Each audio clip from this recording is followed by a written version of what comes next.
King David, the man who killed Goliath, who conquered Jerusalem, who built an empire, was on his knees. His sword had fallen from his hand, and standing over him, spear raised, was a giant whose name most people have never heard. ISHBI-BENOB. Samuel 21. Buried in a list of battles most people skip over.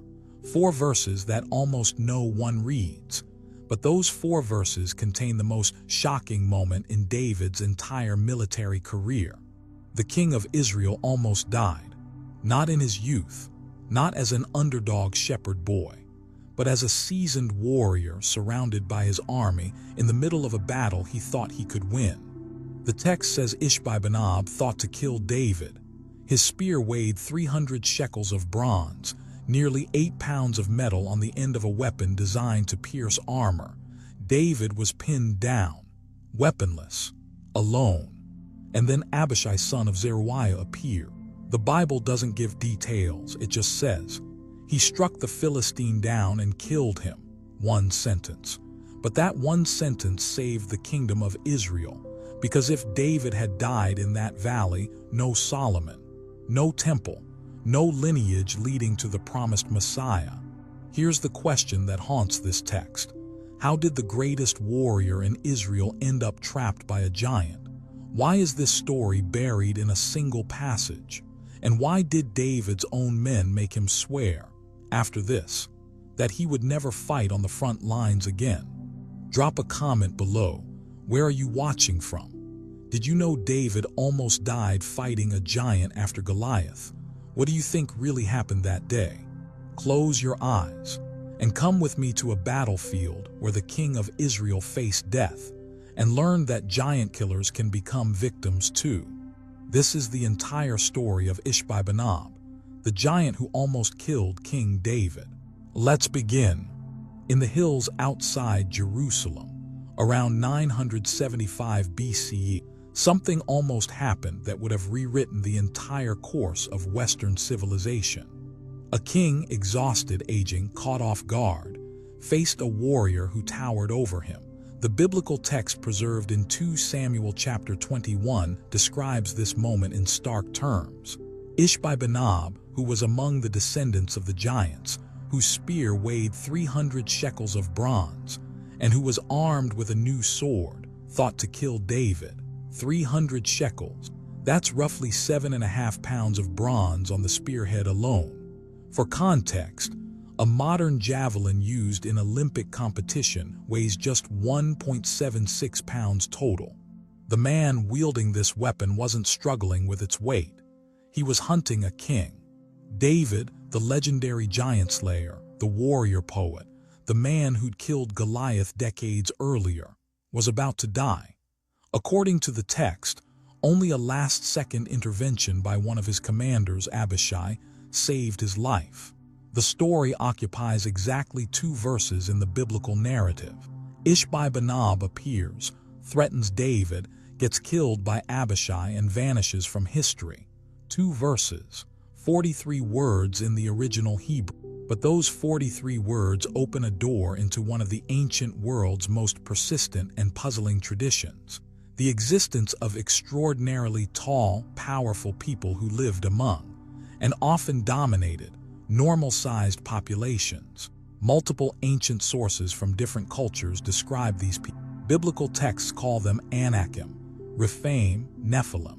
Greek writers speak of heroes and demigods of unusual stature. Egyptian records mention tall warriors from Canaan, and preserved Arabian manuscripts from the 7th century describe nations of giant people in specific geographic locations, details that, over a millennium later, would lead archaeologists to ruins matching those exact descriptions. We're not here tonight to prove or disprove anyone's religious beliefs. We're here to examine what ancient texts actually claim, what archaeological evidence reveals, and why one particular set of sources, texts preserved unchanged for 14 centuries, consistently provides geographic and historical details that other accounts lack. Think of this as a detective story. Multiple witnesses describe the same events. Some accounts are detailed, some vague, Some have been edited and re-edited over centuries. Some have remained pristine. When we compare these accounts against physical evidence, ruins, bones, weapons, settlements, patterns emerge. Patterns that raise uncomfortable questions about how 7th century texts in Arabia contained information that wouldn't be verifiable until satellite imaging and modern archaeology. The story begins with ISHBI-BENOB, a giant who almost killed a king. But it doesn't end there, because this encounter was just one moment in a much larger narrative, a narrative of unusually tall people who dominated the ancient Near East, who built massive structures, and who, according to multiple preserved sources, were destroyed in ways that left physical evidence still visible today. Picture the scene outside Jerusalem. David, probably in his 60s by this point, has gone to battle with the Philistines. The biblical text notes he became exhausted. This detail matters. Earlier in his life, David killed Goliath, another giant, another Philistine champion, but that was decades ago. Now he's older, slower, tired. ISHBI-BENOB sees his opportunity. The text specifies he's a descendant of the giants. In Hebrew, the word is harapha, used elsewhere in biblical texts to describe a race or clan of unusually large people.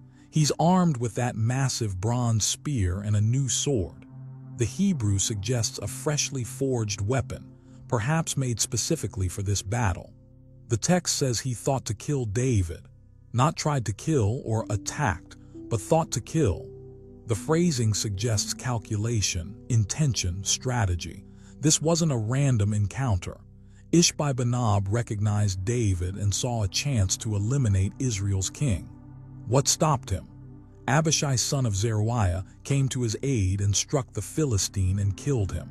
That's it. That's the entire biblical account of ISHBI-BENOB. 2 verses. A giant threatened David. A commander intervened. The giant died. But the biblical text doesn't exist in isolation. This brief mention sits within a larger context. 4 other giants killed in battles between Israel and the Philistine, all described in 2 Samuel chapter 21, and the parallel account in 1 Chronicles chapter 20. There's Saph, another giant killed at Gob, Lami, the brother of Goliath, killed by Elhanan, and an unnamed giant from Gath with 24 fingers and toes, 6 on each hand and foot, killed by David's nephew Jonathan. Biblical texts describe these people as descendants of the giants, or descendants of Rapha and Gath. They're consistently associated with the Philistine city of Gath. They're consistently described as warriors of unusual size and strength. And they're consistently presented as threats to Israel. Here's where things get interesting from an evidence-based perspective. The biblical texts provide this information, but don't explain much about where these people came from, why they were so large, or what happened to them as a population. Genesis chapter 6 mentions Nephilim, who existed in those days and also afterward, but doesn't elaborate on their origins beyond a cryptic reference to sons of God and daughters of men. Numbers chapter 13 describes Israelite spies encountering Anakim in Canaan and feeling like grasshoppers in comparison. Deuteronomy chapter 2 mentions Rephaim as former inhabitants of various regions, noting they were considered as Rephaim, like the Anakim, and describing them as a great people, numerous and tall. These texts provide snapshots, fragments, references. They confirm the tradition that unusually tall people existed in Canaan and surrounding regions, but they don't provide systematic geographic information, clear timelines, or explanations for why these people were tall. Now consider a different set of ancient sources. Preserved manuscripts from 7th century Arabia. Texts maintained letter for letter without change for over 1,400 years. Describe nations of extraordinarily tall people with remarkable specificity. These texts provide names, locations, reasons for their unusual height, and detailed accounts of their destruction. One passage describes a people called Ad, located in southern Arabia in what's now called the Rub al-Khali, the empty quarter. The text states, "Remember when he made you successors after the people of Noah and increased you in stature extensively." The Arabic word bast, means physical enlargement, expansion, increase in size, not metaphorical power, not influence, physical stature. The same texts explain why they were created this way. As a test, would people of extraordinary strength thank their creator, or would they worship their own power?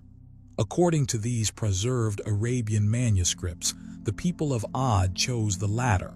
They built massive structures. They believed themselves invincible. One passage preserves their actual boast. "Who is more powerful than us in might?" The texts then describe their destruction, not by flood, not by conquest, but by wind. Specifically, 7 nights and 8 days of catastrophic wind that left nothing standing.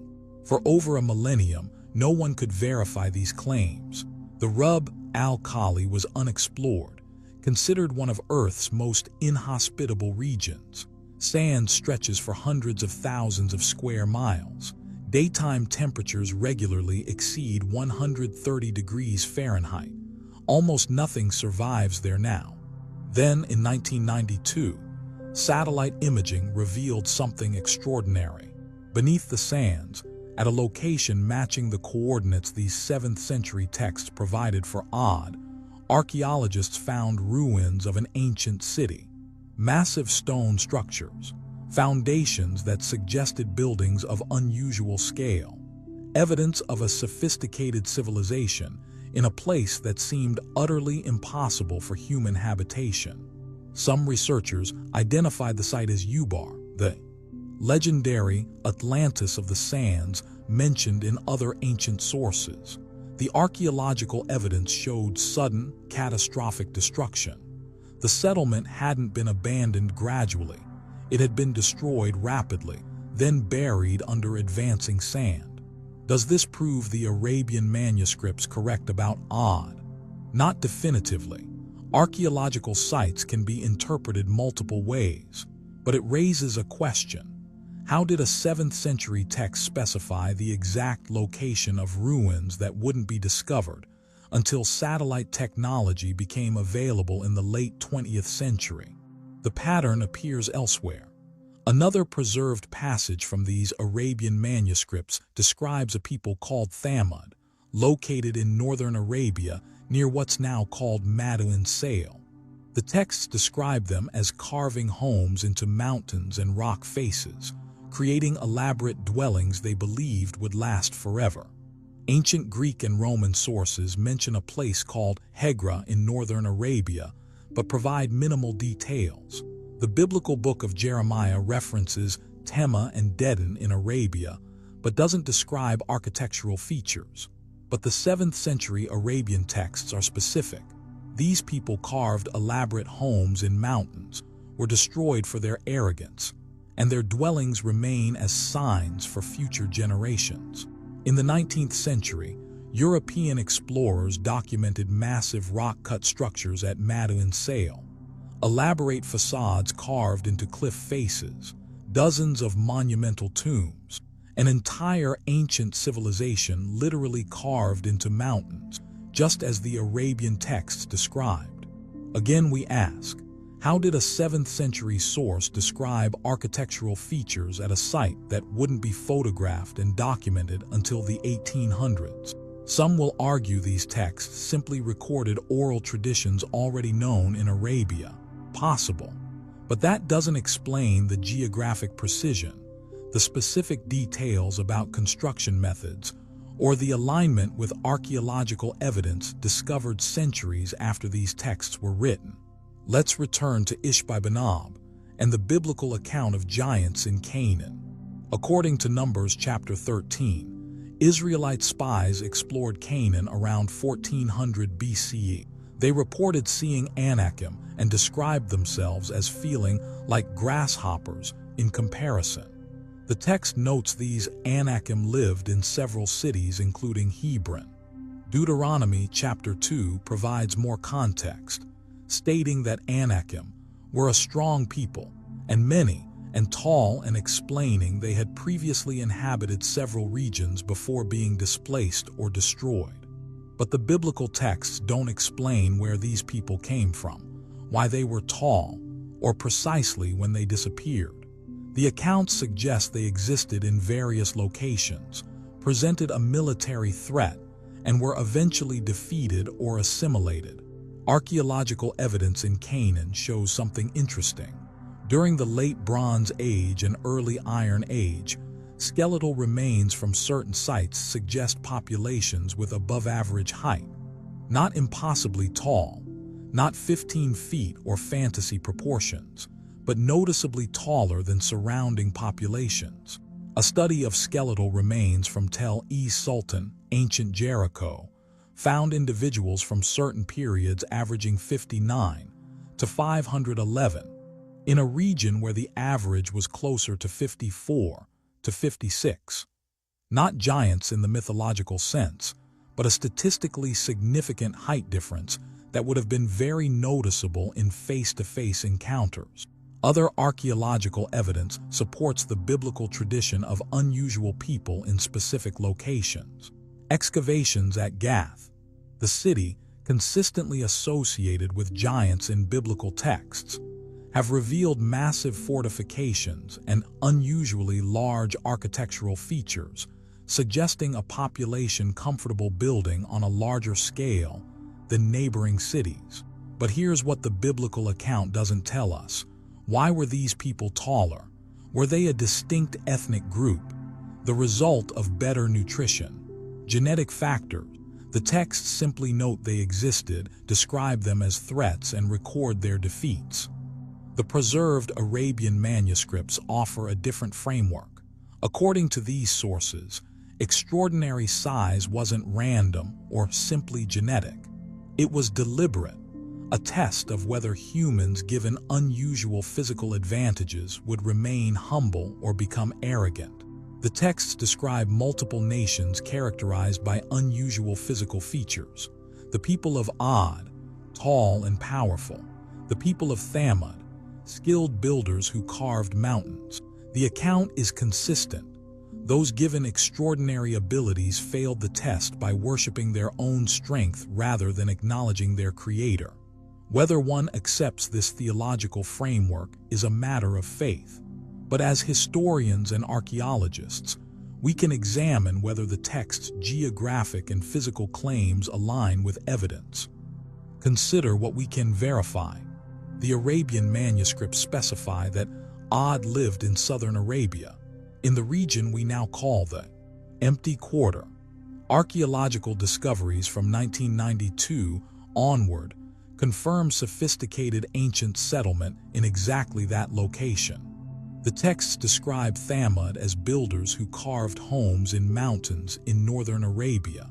Archaeological evidence at Madain Sale confirms elaborate rock-cut architecture from the ancient period. The texts describe these civilizations being destroyed catastrophically, their ruins remaining as signs for future generations. Both sites show evidence of sudden abandonment and preservation under sand that protected structures for millennia. The biblical accounts mention tall people in Canaan, but don't provide this level of geographic specificity or explanation. Greek and Roman sources mention Arabian kingdoms, but without architectural or locational detail. Only the 7th century Arabian manuscripts provide information specific enough that modern archaeologists could, and did, use them as guides to find these sites. So, this is the central question that makes the ISHBI-BENOB story more than just an interesting biblical footnote. If ancient texts from multiple traditions describe the same phenomena, unusually tall or powerful people in the ancient Near East, why does one source consistently provide details that other sources lack? Why do texts preserved in 7th century Arabia contain geographic and archaeological information that wasn't verifiable for over 1,000 years? Let's examine the textual preservation itself. Biblical manuscripts have been discovered from various periods. The Dead Sea Scrolls, found between 1947 and 1956, contain fragments of biblical books dating from roughly 200 BCE to 68 CE. These are invaluable for understanding how biblical texts were transmitted. When scholars compared Dead Sea Scroll versions of biblical books to later medieval manuscripts, they found general consistency with some variations. Different textual traditions existed: a Masoretic tradition, a Septuagint tradition, a Samaritan tradition. Minor differences in wording, occasional added or missing verses, variations in spelling and grammar. This is normal for ancient texts. Copying by hand over centuries introduces changes, not necessarily intentional alterations, just the inevitable variations that occur when humans transcribe texts repeatedly. The New Testament shows similar patterns. We have thousands of Greek manuscripts from different periods, and scholars work to reconstruct original wording by comparing variants.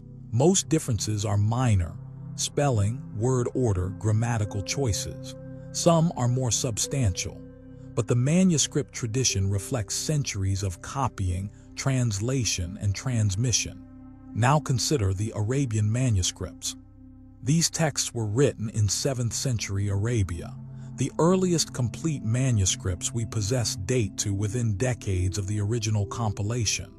More significantly, the transmission method was unique. The text was memorized verbatim by thousands of people while also being written down. This created a cross-checking system. If a written copy had an error, the memorizers would catch it. If someone misremembered, the written copies would correct them. The combination of written and oral preservation meant changes were virtually impossible to introduce. Modern textual analysis confirms this. When scholars examine Arabian manuscripts from different periods, 7th century, 9th century, 12th century, 15th century, they find letter-for-letter consistency, not just general consistency, exact consistency. The same words in the same order in the same grammatical forms. From a textual criticism perspective, this is remarkable. No other ancient text shows this level of preservation across such a long time span. Does this prove divine origin? No, exceptional preservation doesn't automatically mean divine authorship.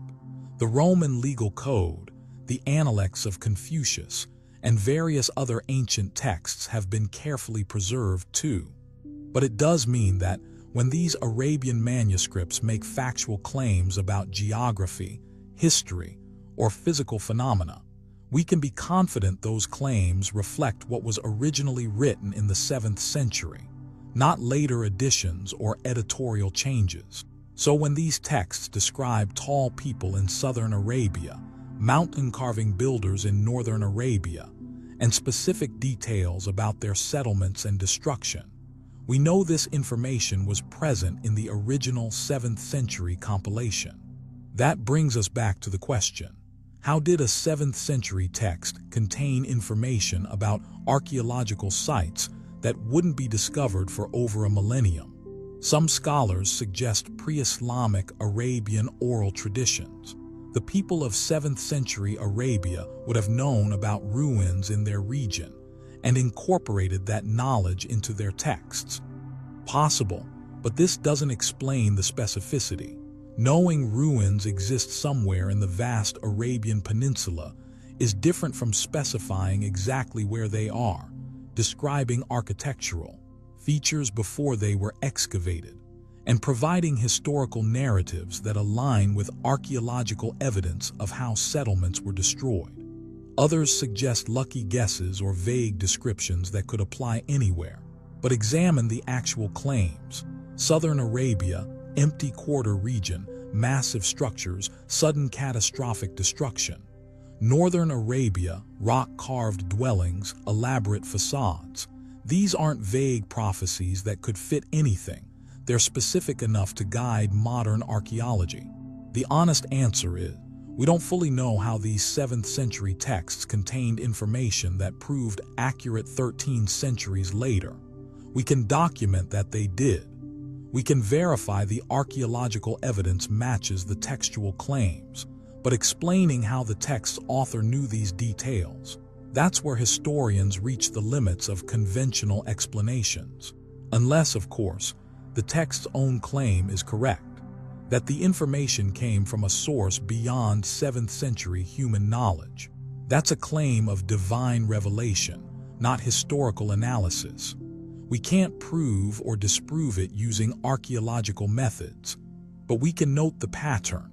When these texts make verifiable claims about the physical world, those claims consistently align with evidence.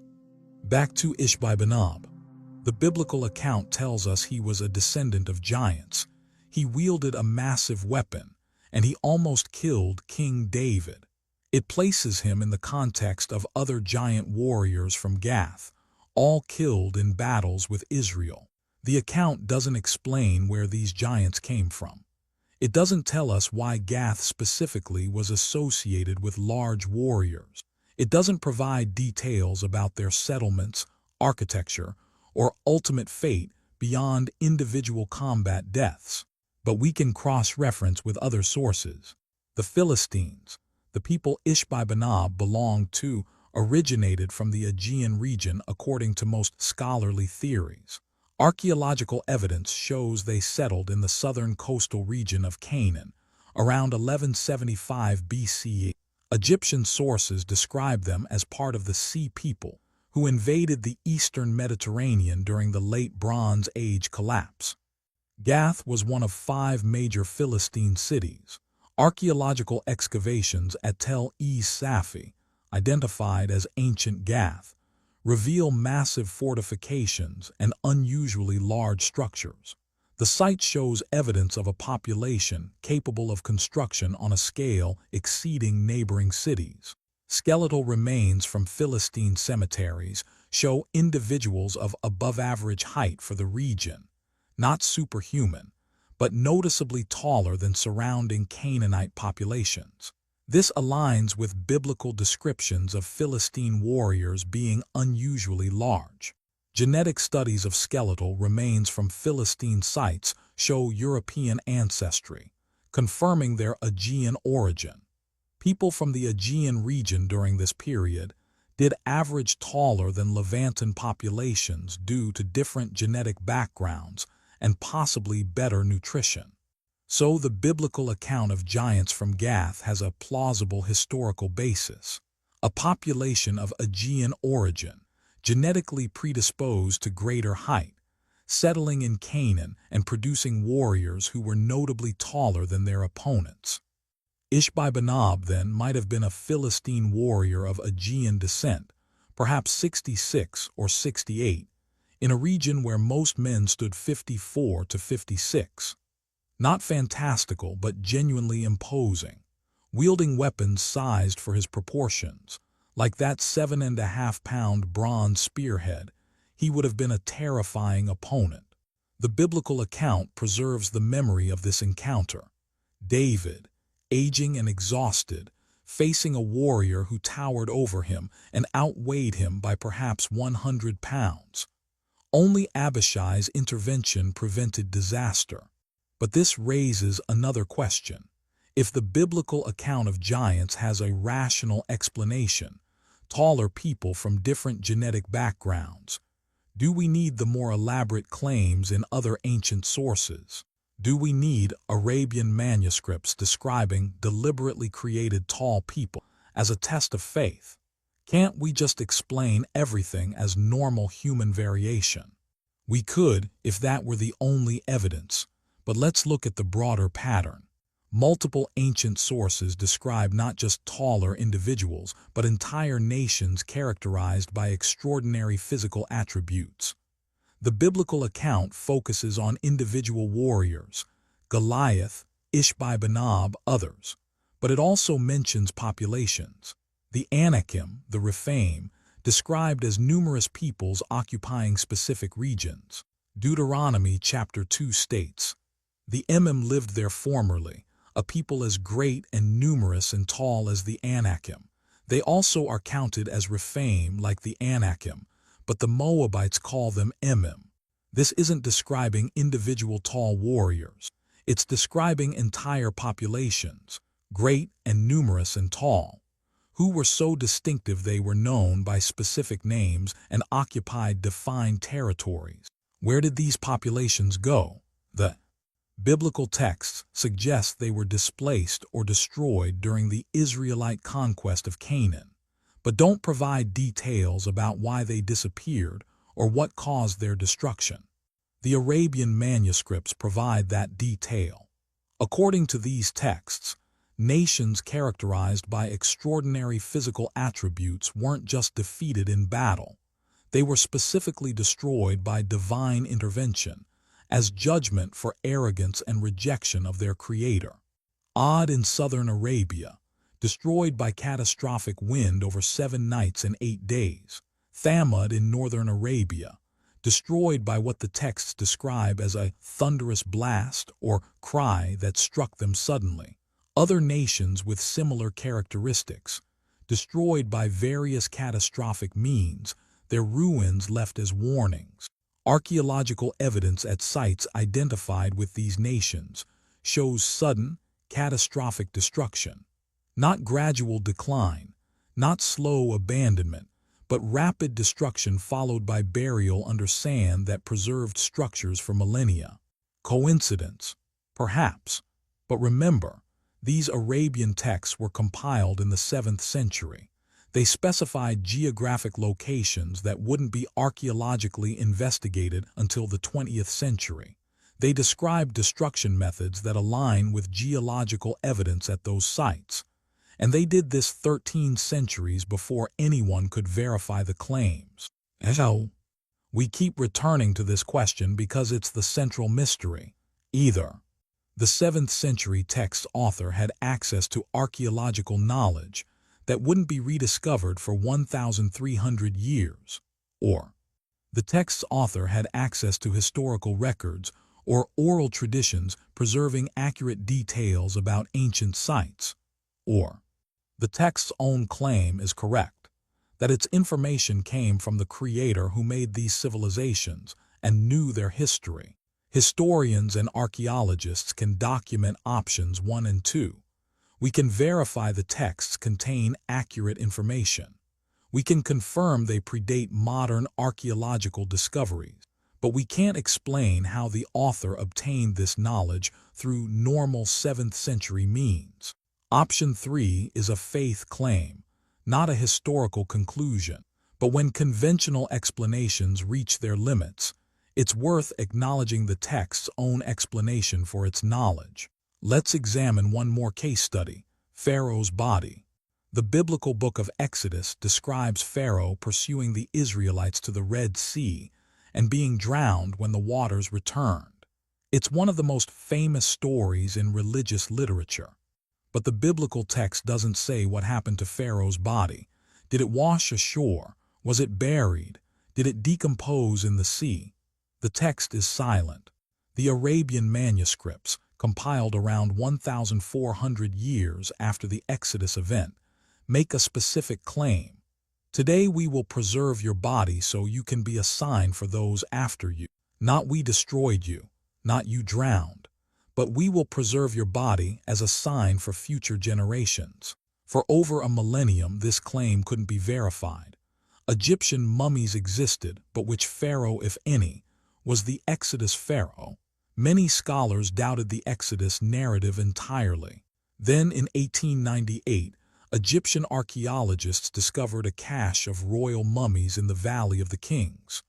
Among them, the mummy of Pharaoh Merneptah, son of Ramesses II. Further analysis in the 1970s and 1980s revealed something remarkable.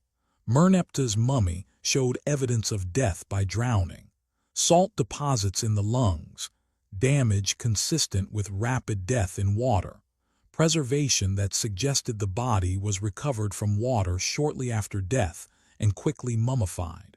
Some scholars identify Merneptah as the Exodus pharaoh based on the Merneptah stele, which mentions Israel in the context of defeated peoples in Canaan, suggesting the Exodus occurred during his reign. Does this prove the Arabian manuscripts correct? Not definitively. Scholarly debate continues about which pharaoh, if any, was the Exodus pharaoh.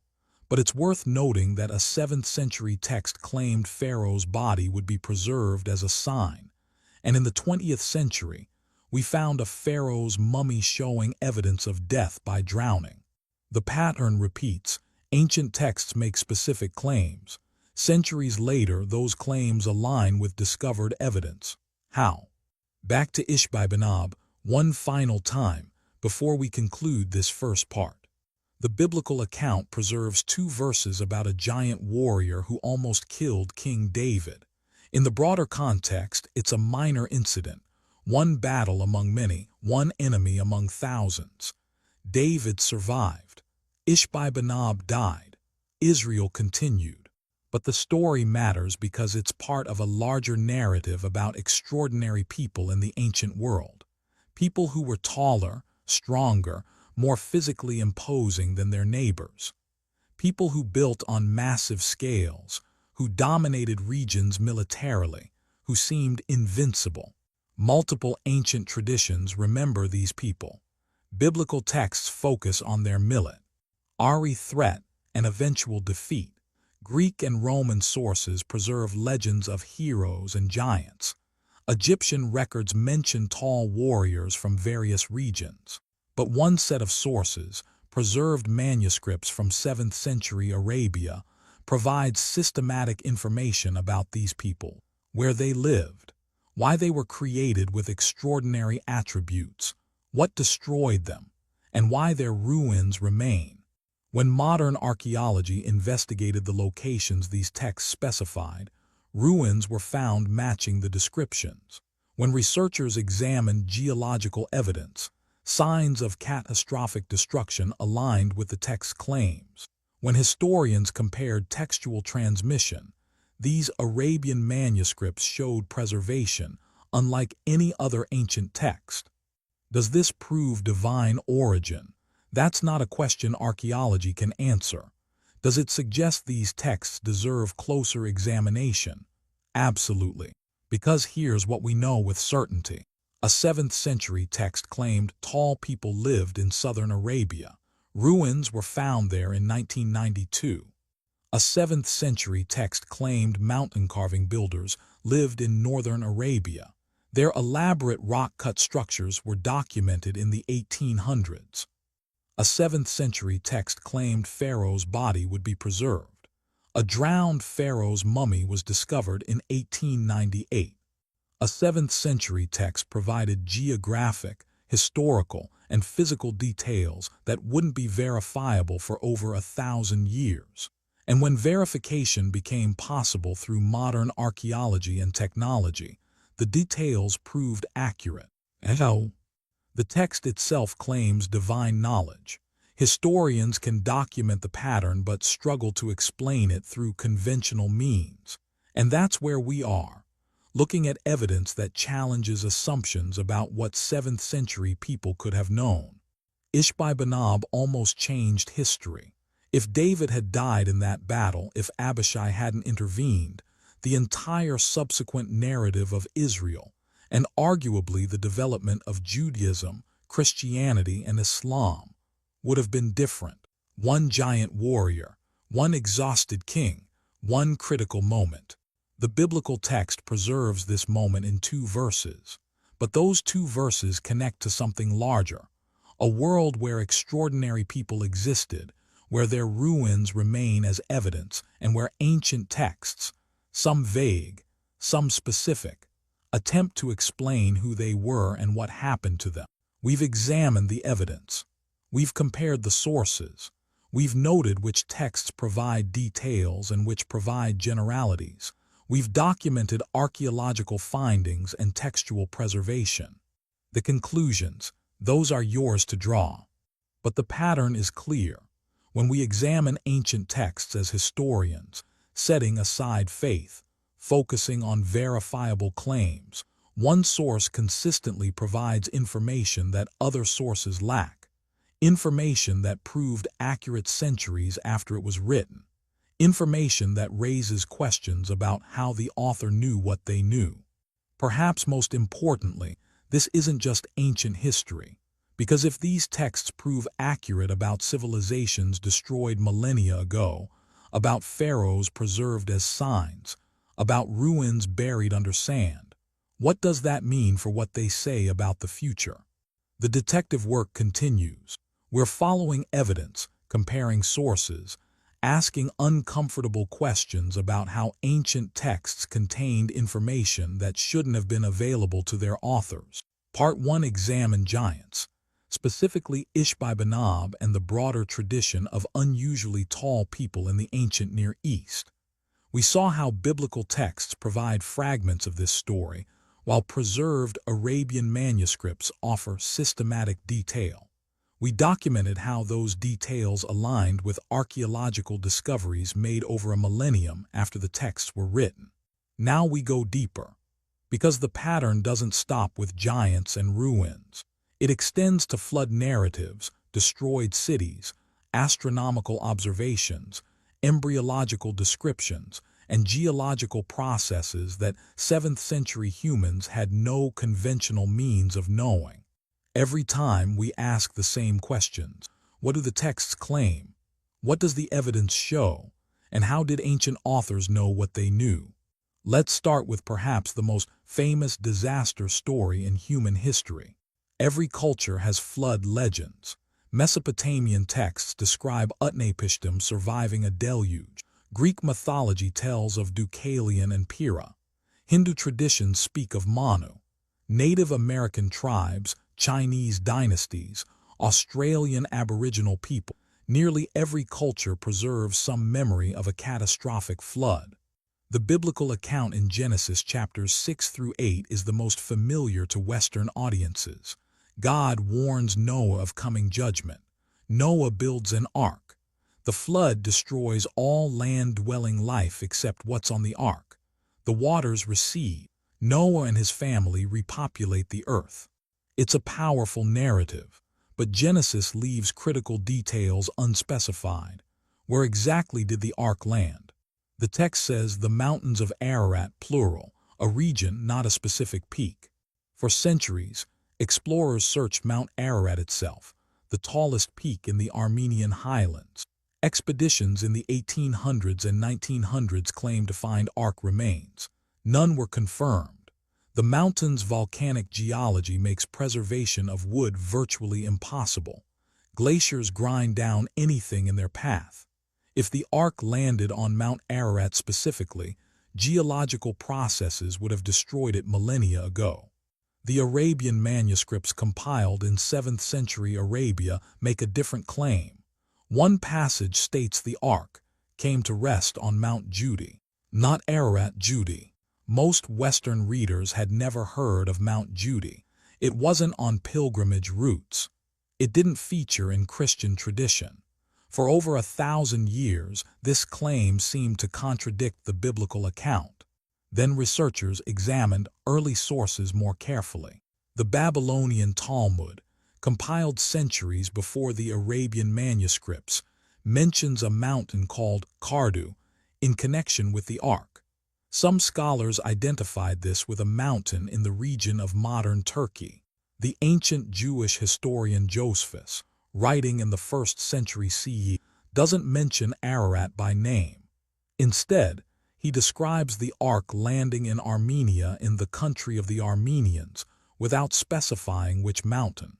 Syriac Christian sources from the 6th century, a century before the Arabian manuscripts, specifically name Mount Judi as the ark's landing site. What the Arabian manuscripts preserved, then, wasn't a new claim but a very old tradition that differed from the later interpretation, identifying Ararat as the specific landing site. In the 20th century, researchers investigated Mount Judi, called Kuti Dagi in Turkish, located near the modern Turkey-Iraq border. Local traditions had long claimed this as the ark's resting place.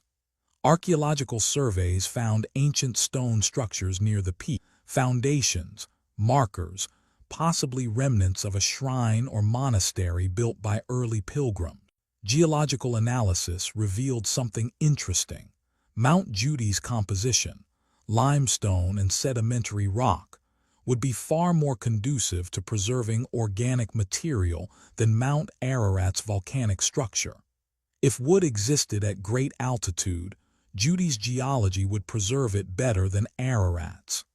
Does this prove the Ark landed on Mount Judy? No, we haven't found the Ark itself, and may never find it if the wood decayed over millennia. But it does raise a question. Why did the Arabian manuscripts preserve the Judy tradition rather than the Ararat interpretation that was becoming dominant in later Christian tradition?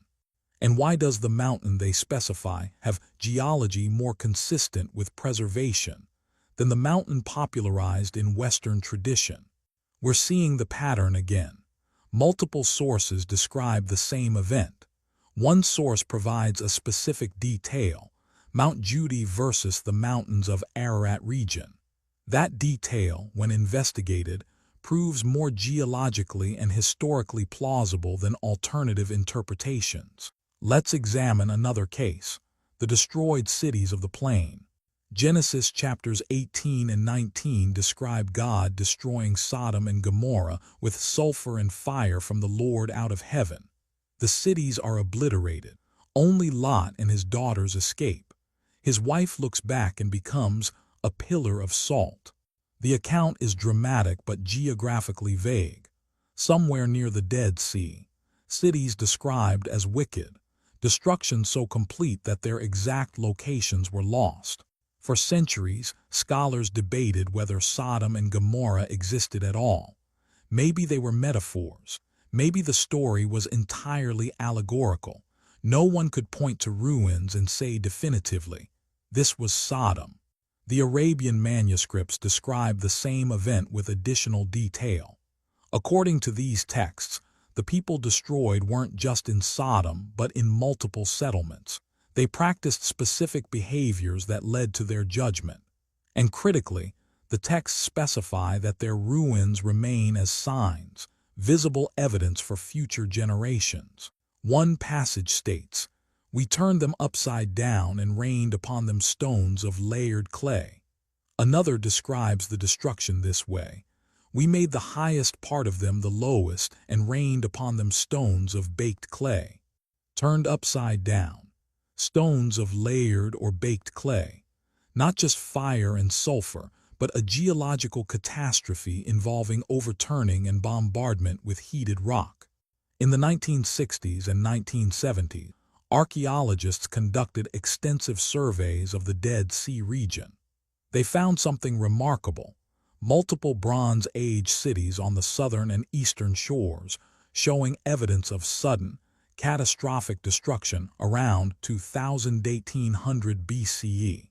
Sites like Bab ed-Dhra and Numera revealed structures destroyed by intense heat, baked bricks showing temperatures far exceeding normal fire.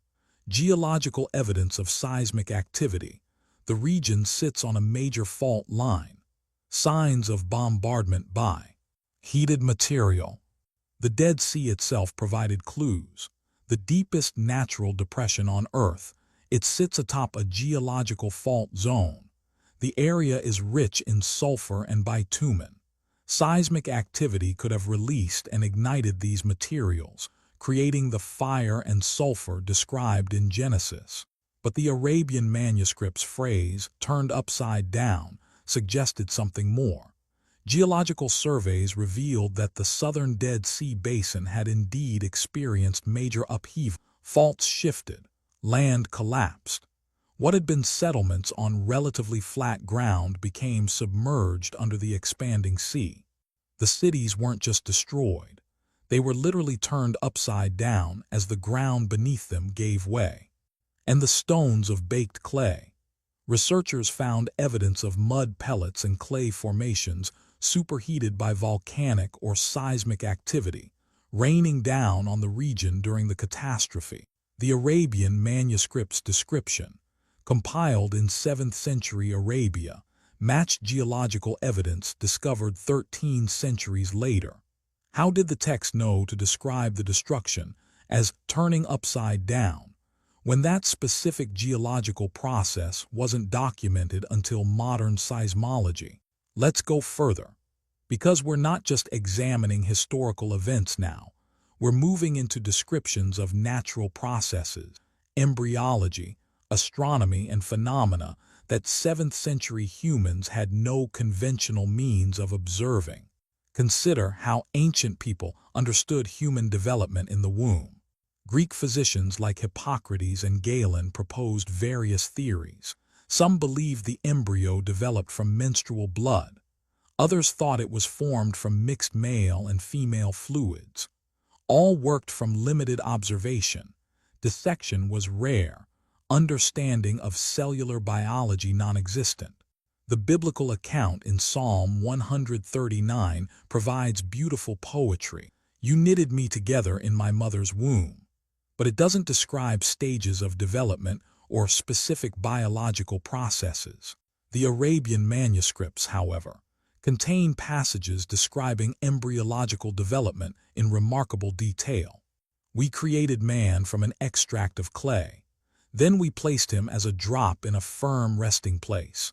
Then we made the drop into a clinging form, and we made the clinging form into a lump of flesh, and we made the lump of flesh into bones, and we clothed the bones with flesh. Then we produced from it another creation. Let's break this down.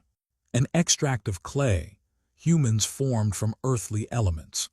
Poetically resonant, but also accurate if we understand clay as minerals and elements from the earth, which indeed compose our bodies. A drop in a firm resting place, sperm meeting egg in the protected environment of the womb. The Arabic word translated drop is nutfa, which can mean sperm, semen, or fertilized ovum. A clinging form. The Arabic word alaka has multiple meanings. Something that clings, a leech-like object, a suspended thing, a blood clot. In the 1970s and 1980s, embryologists noted that early embryos do indeed resemble leeches in shape, cling to the uterine wall, and develop blood cells. All three meanings of alaka apply to the same developmental stage. A lump of flesh. The Arabic word mudga means a chewed substance or lump.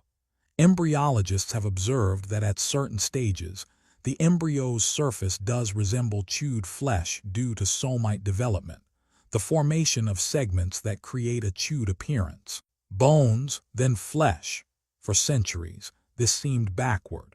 Medical students learned that muscle and bone develop simultaneously, but research in the 1990s using advanced imaging revealed that bone formation actually begins slightly before muscle tissue fully covers it, exactly as the text describes.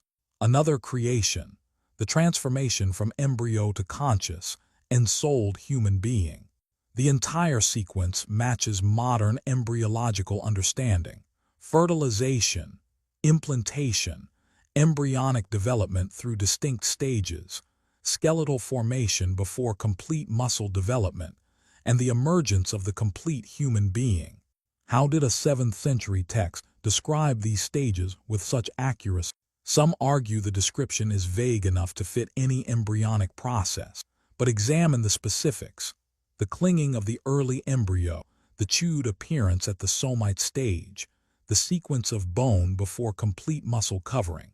These aren't obvious observations. They require either direct observation of embryonic development, impossible in the 7th century, or knowledge from a source beyond human observation. The pattern repeats with astronomical observations. Ancient peoples observed the night sky carefully. They tracked planets, noted constellations, developed calendars, but their understanding of celestial mechanics was limited. Greek astronomers believed in crystalline spheres. Medieval scholars thought stars were fixed to a celestial vault. The idea that stars are distant suns, that galaxies contain billions of stars, that the universe is expanding, All this came from 20th century astronomy. Yet the Arabian manuscripts contain passages that seem to describe modern cosmological understanding. One passage describes the creation of the universe. The heavens and earth were joined together as one unit before we clove them asunder. Joined together as one unit, then separated. The Big Bang Theory, developed in the 1920s and confirmed in the 1960s, describes the universe beginning as a singularity that expanded and separated into matter and space. Another passage states, "And the heaven we constructed with strength, and indeed we are its expander." Expanding heavens. Edwin Hubble discovered cosmic expansion in 1929. The Arabian manuscripts described it in the 7th century. Another, "It is he who created the night and the day, and the sun and the moon. All of them are swimming in an orbit." Swimming in orbits, not fixed to celestial spheres, not stationary, but moving through space in orbital paths. Modern astronomy confirms this. The Sun orbits the galactic center, taking about 230 million years to complete one revolution.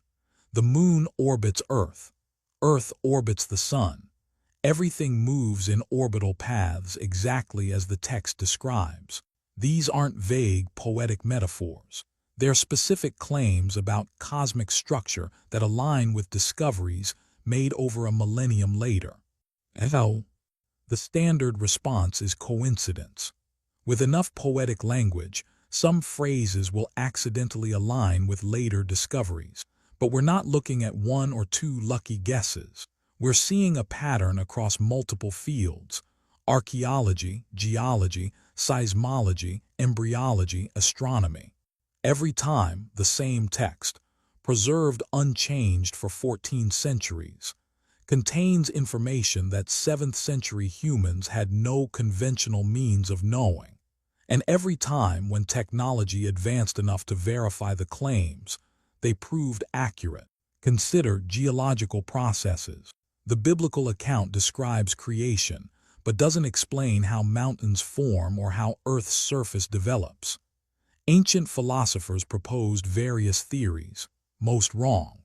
The idea of plate tectonics, continental drift, and mountain formation through tectonic pressure came from 20th century geology.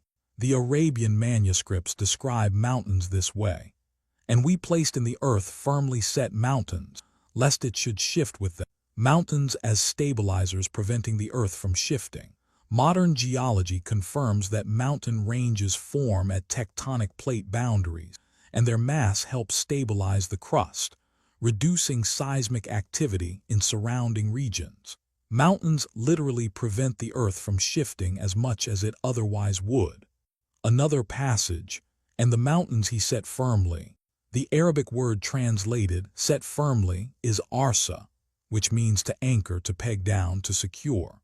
Modern geological studies reveal that mountains have deep roots extending into the mantle, like pegs anchoring the crust. The visible mountain is just a fraction of its total mass. Most extends deep underground, stabilizing the surface. Again, how did a 7th century text describe geological processes that wouldn't be understood until modern seismology and plate tectonic theory? Let's examine one more category: historical preservation and prediction. We touched on Pharaoh's body being preserved. Let's expand that analysis. The biblical Exodus account describes 10 plagues, the Passover, the Red Sea crossing, and Pharaoh's pursuit ending in drowning. It's a foundational narrative for Judaism and Christianity. But the biblical text doesn't specify which Pharaoh, doesn't describe what happened to his body, doesn't provide details beyond the immediate event. The Arabian manuscripts make specific claims. The Pharaoh's body would be preserved as a sign, not destroyed, not lost, preserved for future generations to see. For over a millennium, this claim couldn't be verified. Many Egyptian pharaohs' mummies existed, but which one, if any, was the Exodus pharaoh? In 1898, the discovery of royal mummies in the Valley of the Kings provided candidates. In 1975, the mummy of Ramesses II was transported to France for preservation treatment. Medical examination revealed he died in his 90s of old age and arthritis. Not the Exodus pharaoh, but his son Merneptah showed different evidence. The mummy displayed signs of violent death, salt deposits in lung tissue suggesting drowning, damage consistent with death in water, preservation suggesting rapid recovery and mummification after water exposure. The Merneptah stele, discovered in 1896, contains the earliest non-biblical reference to Israel, stating Israel is laid waste. His seed is no more. This indicates Israelites were in Canaan during Merneptah's reign, consistent with post-Exodus settlement. Some scholars argue for Ramesses II as the Exodus pharaoh, with Merneptah continuing the pursuit. Others identify Merneptah himself. Either way, we have a drowned pharaoh's preserved mummy exactly as the Arabian manuscripts claimed 13 centuries earlier. But here's what makes this remarkable. Egyptian practice was to mummify and preserve royal bodies anyway. Every pharaoh's body was meant to be preserved. So why did the Arabian text specifically note this pharaoh's preservation as something special, as a sign? Perhaps because among all the preserved pharaohs, this one's body would carry unique evidence, salt deposits, drowning damage, proof of the Exodus narrative. The preservation isn't special. The evidentiary value is. The text predicted that future generations would find this body and recognize it as confirmation of the Exodus account. In 1975, they did. Now consider patterns of destruction and preservation more broadly. Multiple ancient cities met catastrophic ends.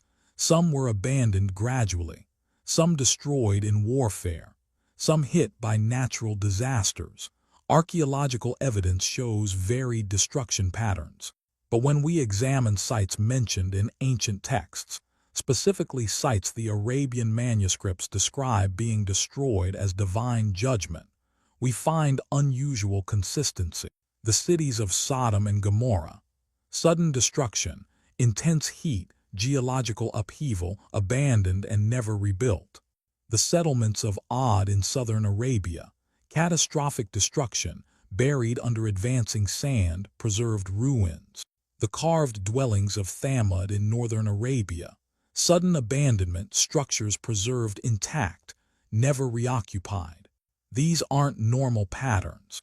Most ancient cities destroyed by war were eventually rebuilt. Most cities abandoned due to economic decline showed gradual departure. Most cities hit by natural disasters were reoccupied once conditions improved. But sites described in the Arabian manuscripts as destroyed for moral judgment show a different pattern. Sudden catastrophic destruction, followed by abandonment, with ruins preserved but never rebuilt. Why? Geographically, some of these locations were valuable. The trade routes through northern Arabia made Thamud's region economically important. Yet after destruction, no one rebuilt there. The elaborate rock-cut structures stood empty. The southern Arabian settlements of Ad were in a harsh environment, true, but evidence shows they had succeeded there for generations. Why abandon the location entirely after one catastrophe instead of rebuilding? It's as if the destructions carried a stigma. Future peoples avoided these sites despite their strategic or economic value. The ruins remained as warnings, exactly as the Arabian texts stated they would, signs for those who understand. Let's examine the textual preservation issue more deeply, because this is crucial to evaluating these claims. When we say the Arabian manuscripts have been preserved unchanged, what exactly does that mean? Every ancient text faces transmission challenges. Copying by hand introduces errors. Translation adds interpretation. Time degrades materials. Political and religious factors influence what gets preserved and what gets altered. Consider how we know what ancient Greek philosophers wrote. We have no original manuscripts of Plato or Aristotle. We have copies made centuries later. We compare different manuscript traditions to reconstruct what the original likely said. Scholars debate textual variants, uncertain readings, possible interpolations. The New Testament provides more manuscript evidence than most ancient texts. We have thousands of Greek manuscripts and fragments from different periods, but we also have thousands of textual variants. Most are minor, spelling differences, word order changes, grammatical variations. Some are more substantial. Scholars work to determine original readings by comparing manuscripts and using textual criticism principles. This is normal. This is how ancient texts survive, through copying, variation, scholarly reconstruction. The Arabian manuscripts are different. The text was compiled in 7th century Arabia. From the beginning, a unique preservation system was implemented, written copies and mass memorization. Thousands of people memorized the entire text verbatim. When written copies were made, the memorizers checked them. When someone recited from memory, written copies corrected them. The dual system meant errors couldn't propagate. Written mistakes would be caught by memorizers, memorization mistakes by written copies. Additionally, the Arabic script used initially didn't include vowel markers. This seems like a disadvantage, but actually aided preservation. Readers had to already know the text to recite it correctly. You couldn't just read it cold. You had to learn it from someone who knew it, ensuring oral transmission continued even as written copies spread. Modern textual analysis confirms the result. Manuscripts from different centuries and different regions show letter-for-letter consistency. The Topkapi manuscript from the 8th century matches manuscripts from the 12th century in Yemen, the 15th century in Spain, and the 21st century in Indonesia. This isn't just general consistency, it's exact consistency. Same words, same order, same grammatical forms. Carbon dating and paleographic analysis confirm the ages of these manuscripts. They span over a millennium of geography and time, yet contain identical text. From a textual criticism perspective, this is unprecedented. No other ancient text shows this preservation level across such time span. Does this prove divine origin? No, exceptional preservation doesn't automatically mean divine authorship. But it does mean when these texts make factual claims, we can be confident those claims reflect the original 7th century compilation, not later additions or changes. So when the texts describe mountains as stabilizing pegs, embryonic development in stages, cosmic expansion, pharaoh's preservation, specific locations of ancient ruins, we know these weren't later interpolations added after discoveries were made. These claims were present in the original 7th century text. Which brings us back to the central question, how? How did 7th century authors describe Mount Judy with geology suitable for preservation when most traditions emphasized Mount Ararat? Destroyed cities, turned upside down, when that geological process wasn't documented until modern seismology. Embryonic development through specific stages, not observable until microscopy. Cosmic expansion, not discovered until Hubble's observations in 1929. Mountains as stabilizing pegs with deep roots not confirmed until plate tectonic theory. Pharaoh's body preserved with evidentiary value, not discovered until 1975. Specific locations of ruins not excavated until the 1990s. The conventional explanations strain credibility. Lucky guesses, too consistent across too many fields. Vague poetic language. The details are specific, not vague. Knowledge from earlier sources. No earlier source contains this combination of details. The text itself offers an explanation. Divine revelation. Information from the Creator who made the embryo, formed the mountains, expanded the cosmos, destroyed the ancient cities, and knew where their ruins lay buried. That's a faith claim. We can't prove it scientifically, but we can note that conventional explanations, the ones that don't invoke supernatural knowledge, struggle to account for the pattern. Let me be clear about what I'm not saying. I'm not saying, therefore God exists, or therefore Islam is true, or therefore everyone should convert to a particular faith. Those are personal spiritual conclusions each person must reach themselves. They involve faith, experience, values, and factors beyond historical evidence. What I am saying is this: when we examine these texts as historians and scientists, setting aside faith, focusing purely on verifiable claims, we find a pattern that challenges naturalistic explanations. A 7th century text consistently contains information that 7th century humans had no conventional means of knowing. When that information became verifiable through modern science and archaeology, it proved accurate.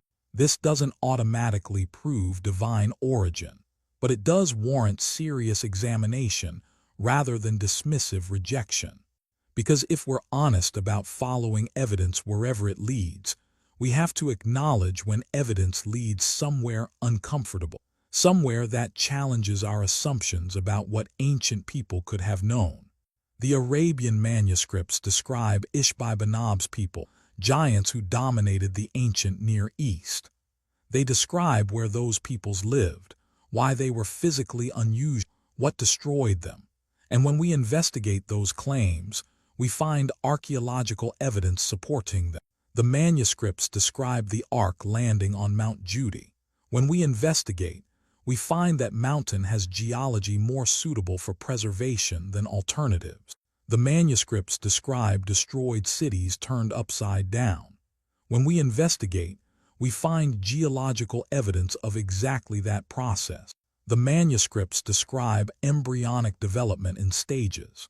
When we investigate with microscopes and imaging technology, we find exactly those stages. The manuscripts describe cosmic expansion, orbital motion, mountain stabilization. When we investigate with telescopes and seismographs, we find exactly what the texts describe. Pattern after pattern after pattern. At some point, coincidence stops being a satisfying explanation. At some point, we have to consider whether the text's own explanation, that it contains knowledge from beyond human observation, might actually be correct. This doesn't mean abandoning critical thinking. It means applying critical thinking consistently, even when it leads to uncomfortable conclusions. If we encountered a text from any other source, ancient or modern, that consistently predicted scientific discoveries centuries before they occurred, we'd recognize it as extraordinary. We'd study it intensely. We'd want to understand how the author knew what they knew. The fact that these predictions come from a religious text shouldn't disqualify them from serious examination. If anything, it makes them more significant, because it suggests that at least some religious claims can be tested against evidence. Not all religious claims are testable. Questions about God's nature, the afterlife, ultimate meaning, these belong to faith and philosophy, not empirical science. But when religious texts make claims about the physical world, where ruins are located, how embryos develop, how the cosmos expands, those claims can be tested. And when we test these particular claims, they pass. Not always, not perfectly. The texts contain passages that are unclear, debated, or impossible to verify. This isn't a perfect demonstration, but the pattern is strong enough to warrant attention, strong enough to suggest that dismissing these texts as primitive superstition might be premature, strong enough to consider that maybe, the authors had access to knowledge beyond what 7th century observation could provide. We've examined giants and ruins. We've looked at flood accounts and destroyed cities. We've investigated embryology, astronomy, and geology. we've documented the unprecedented textual preservation. In Part 3, we'll expand further. We'll examine what these texts say about future events, predictions made in the 7th century that played out in subsequent history. We'll look at internal consistency across hundreds of passages describing the same phenomena. We'll consider objections and alternative explanations. And we'll confront the ultimate question. If these texts prove accurate about the past and present, what does that mean for what they say about the future? Because that's where historical investigation meets personal decision. We can document ancient evidence. We can verify scientific claims. We can examine preservation and transmission. But when a text that's proven accurate about verifiable matters also makes claims about ultimate reality, human purpose, and cosmic destiny, that's when each person must decide what they believe and why. The evidence doesn't make that decision for you, but it can inform that decision. It can show you which sources have proven reliable and which haven't. It can demonstrate which ancient texts contain knowledge their authors shouldn't have possessed, and ask you to consider where that knowledge came from. We've traveled deep into ancient history. We've examined ruins beneath Arabian sands, flood narratives with competing mountain claims, destroyed cities turned upside down by geological catastrophe. We've looked at embryonic development described in 7th century texts and verified by 20th century microscopy. We've seen cosmic expansion, mountain stabilization, and Pharaoh's preserved body. Every case follows the same pattern. Ancient texts make specific claims. Centuries pass. Modern science or archaeology develops the capability to test those claims, and the claims prove accurate. 1 time could be coincidence, 5 times starts looking suspicious, 20 times demands explanation. We're now past 20. Part 3 examines the deeper implications. We'll look at historical predictions, events foretold in the 7th century that unfolded in subsequent centuries. We'll examine internal consistency, how hundreds of passages describing the same phenomena align perfectly despite being revealed across 23 years. We'll consider the text's own challenge. If this is merely human composition, produce something similar. And we'll confront what all this evidence means for how we evaluate ancient sources, how we assess religious claims, and what we do when evidence points somewhere our assumptions didn't expect. Let's begin with prediction, the most challenging test for any text claiming special knowledge. Retroactive prophecy is after events occur, people can claim they predicted them. Ancient texts are often interpreted through this lens. Vague statements made specific through hindsight, poetic language stretched to fit whatever happened. But what about specific predictions made before events, preserved in texts we can date, describing outcomes that couldn't be guessed through normal human knowledge? The Arabian manuscripts contain a passage describing a military conflict between 2 empires, the Byzantine Romans and the Sassanid Persians. The passage was revealed around 615 CE, during a period when Persia was dominating. The Persians had just captured Jerusalem, defeated Roman armies, and were advancing toward Constantinople. Rome seemed finished. The passage states, "The Romans have been defeated in the lowest land, but they, after their defeat, will overcome within 3 to 9 years." Let's examine what this claims. First, the lowest land.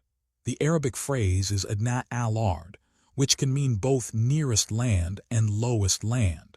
The Roman-Persian battle occurred near the Dead Sea region, the lowest point on Earth's land surface at 1,410 feet below sea level. A 7th century text specifying the lowest land for a battle that indeed occurred at Earth's lowest terrestrial point. How did the author know the Dead Sea region was the lowest land on Earth? 7th century people had no global topographic surveys. They couldn't have known this was Earth's deepest depression. Second, they will overcome within 3 to 9 years. In 615 CE, when this was revealed, Such a prediction seemed absurd. Persia was winning decisively. Rome was retreating on all fronts. The smart money said Persia would complete its conquest. But in 622 CE, the Byzantine Emperor Heraclius launched a counteroffensive. By 628 CE, exactly within the predicted time frame, Rome had defeated Persia decisively. The Sassanid Empire never recovered and collapsed entirely by 651 CE. The prediction was specific. Defeat would reverse within a defined time frame. It was testable. Either Rome would recover in that period or it wouldn't, and it was preserved in a text we can date to before the events occurred. This isn't vague prophecy interpreted afterward.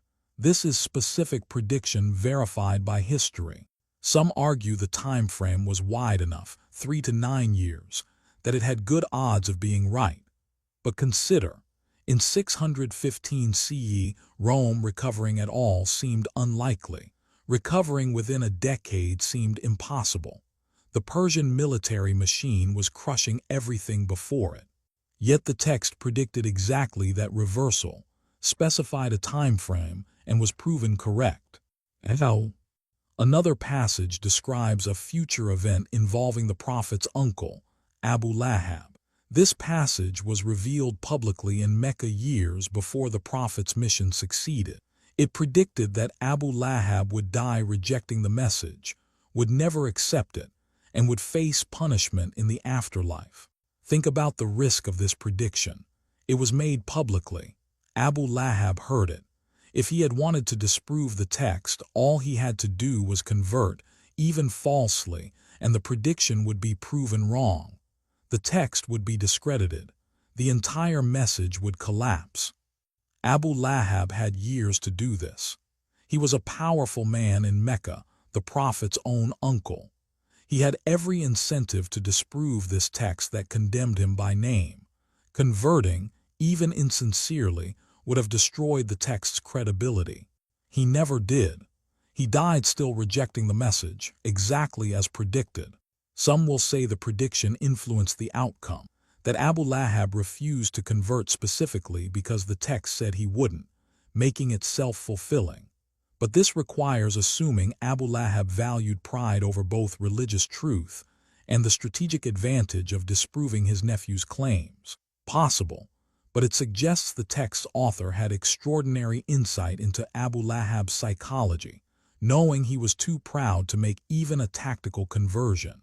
Either way, the prediction proved accurate in a context where it could easily have been falsified. Let's examine another category: internal consistency.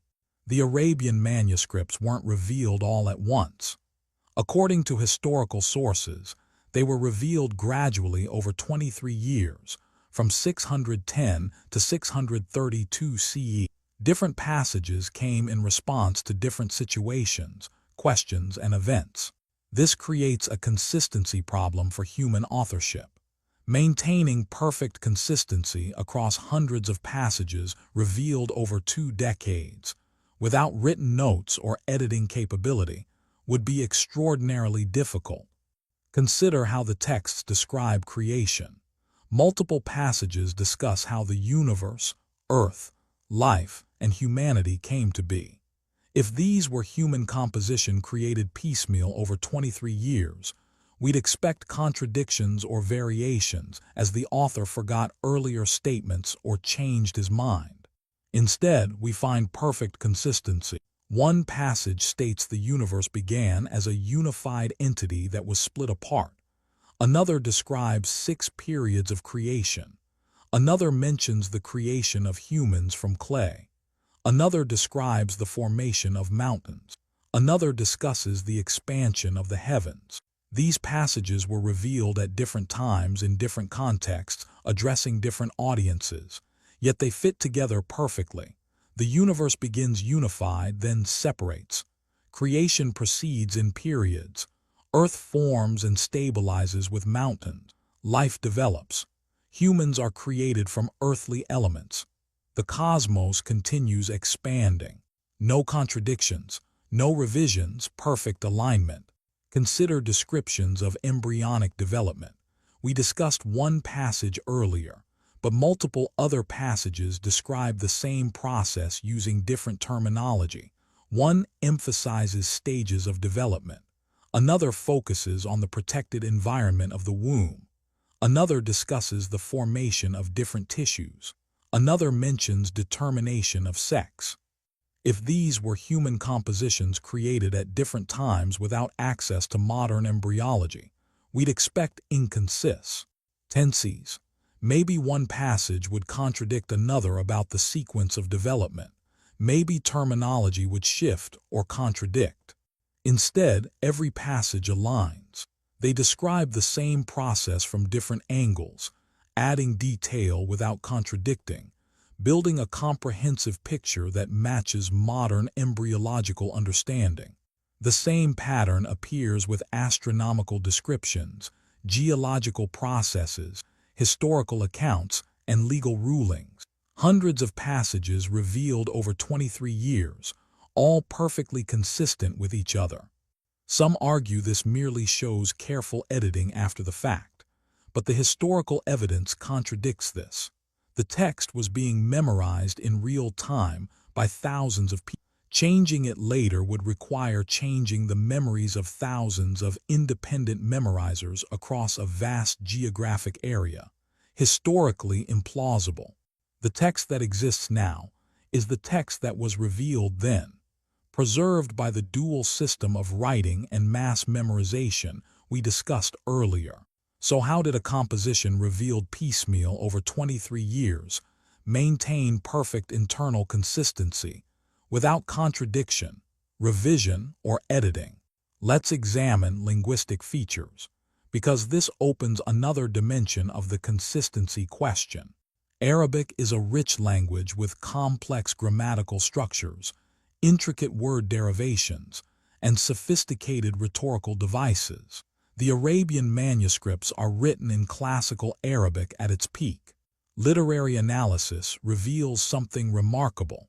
The text maintains consistent style, vocabulary level, and grammatical complexity throughout, despite being revealed over 23 years in radically different circumstances. Some passages were revealed during periods of peace in Mecca, others during persecution and hardship, others during migration to Medina, others during military conflict, others during political negotiations, others during moments of personal crisis for the prophet. Human authors' styles typically vary with their circumstances. Stress affects vocabulary choices. Danger produces different prose than comfort. Youth writes differently than age. Yet the Arabian manuscripts maintain consistent linguistic style across all these varying circumstances. The same sophisticated grammar, the same vocabulary level, the same rhetorical devices. More remarkably, the text employs literary techniques that weren't formally identified in Arabic rhetoric until centuries later. Classical Arabic scholars analyzing the text in the 8th, 9th, and 10th centuries discovered rhetorical devices they hadn't seen elsewhere and had to create new terminology to describe. The text was using advanced literary techniques before those techniques had names. Some passages employ ring composition, a structure where the ending mirrors the beginning, with content organized symmetrically around a central point. This technique appears in classical literature, but requires careful planning. Creating it spontaneously while responding to immediate situations would be extraordinarily difficult.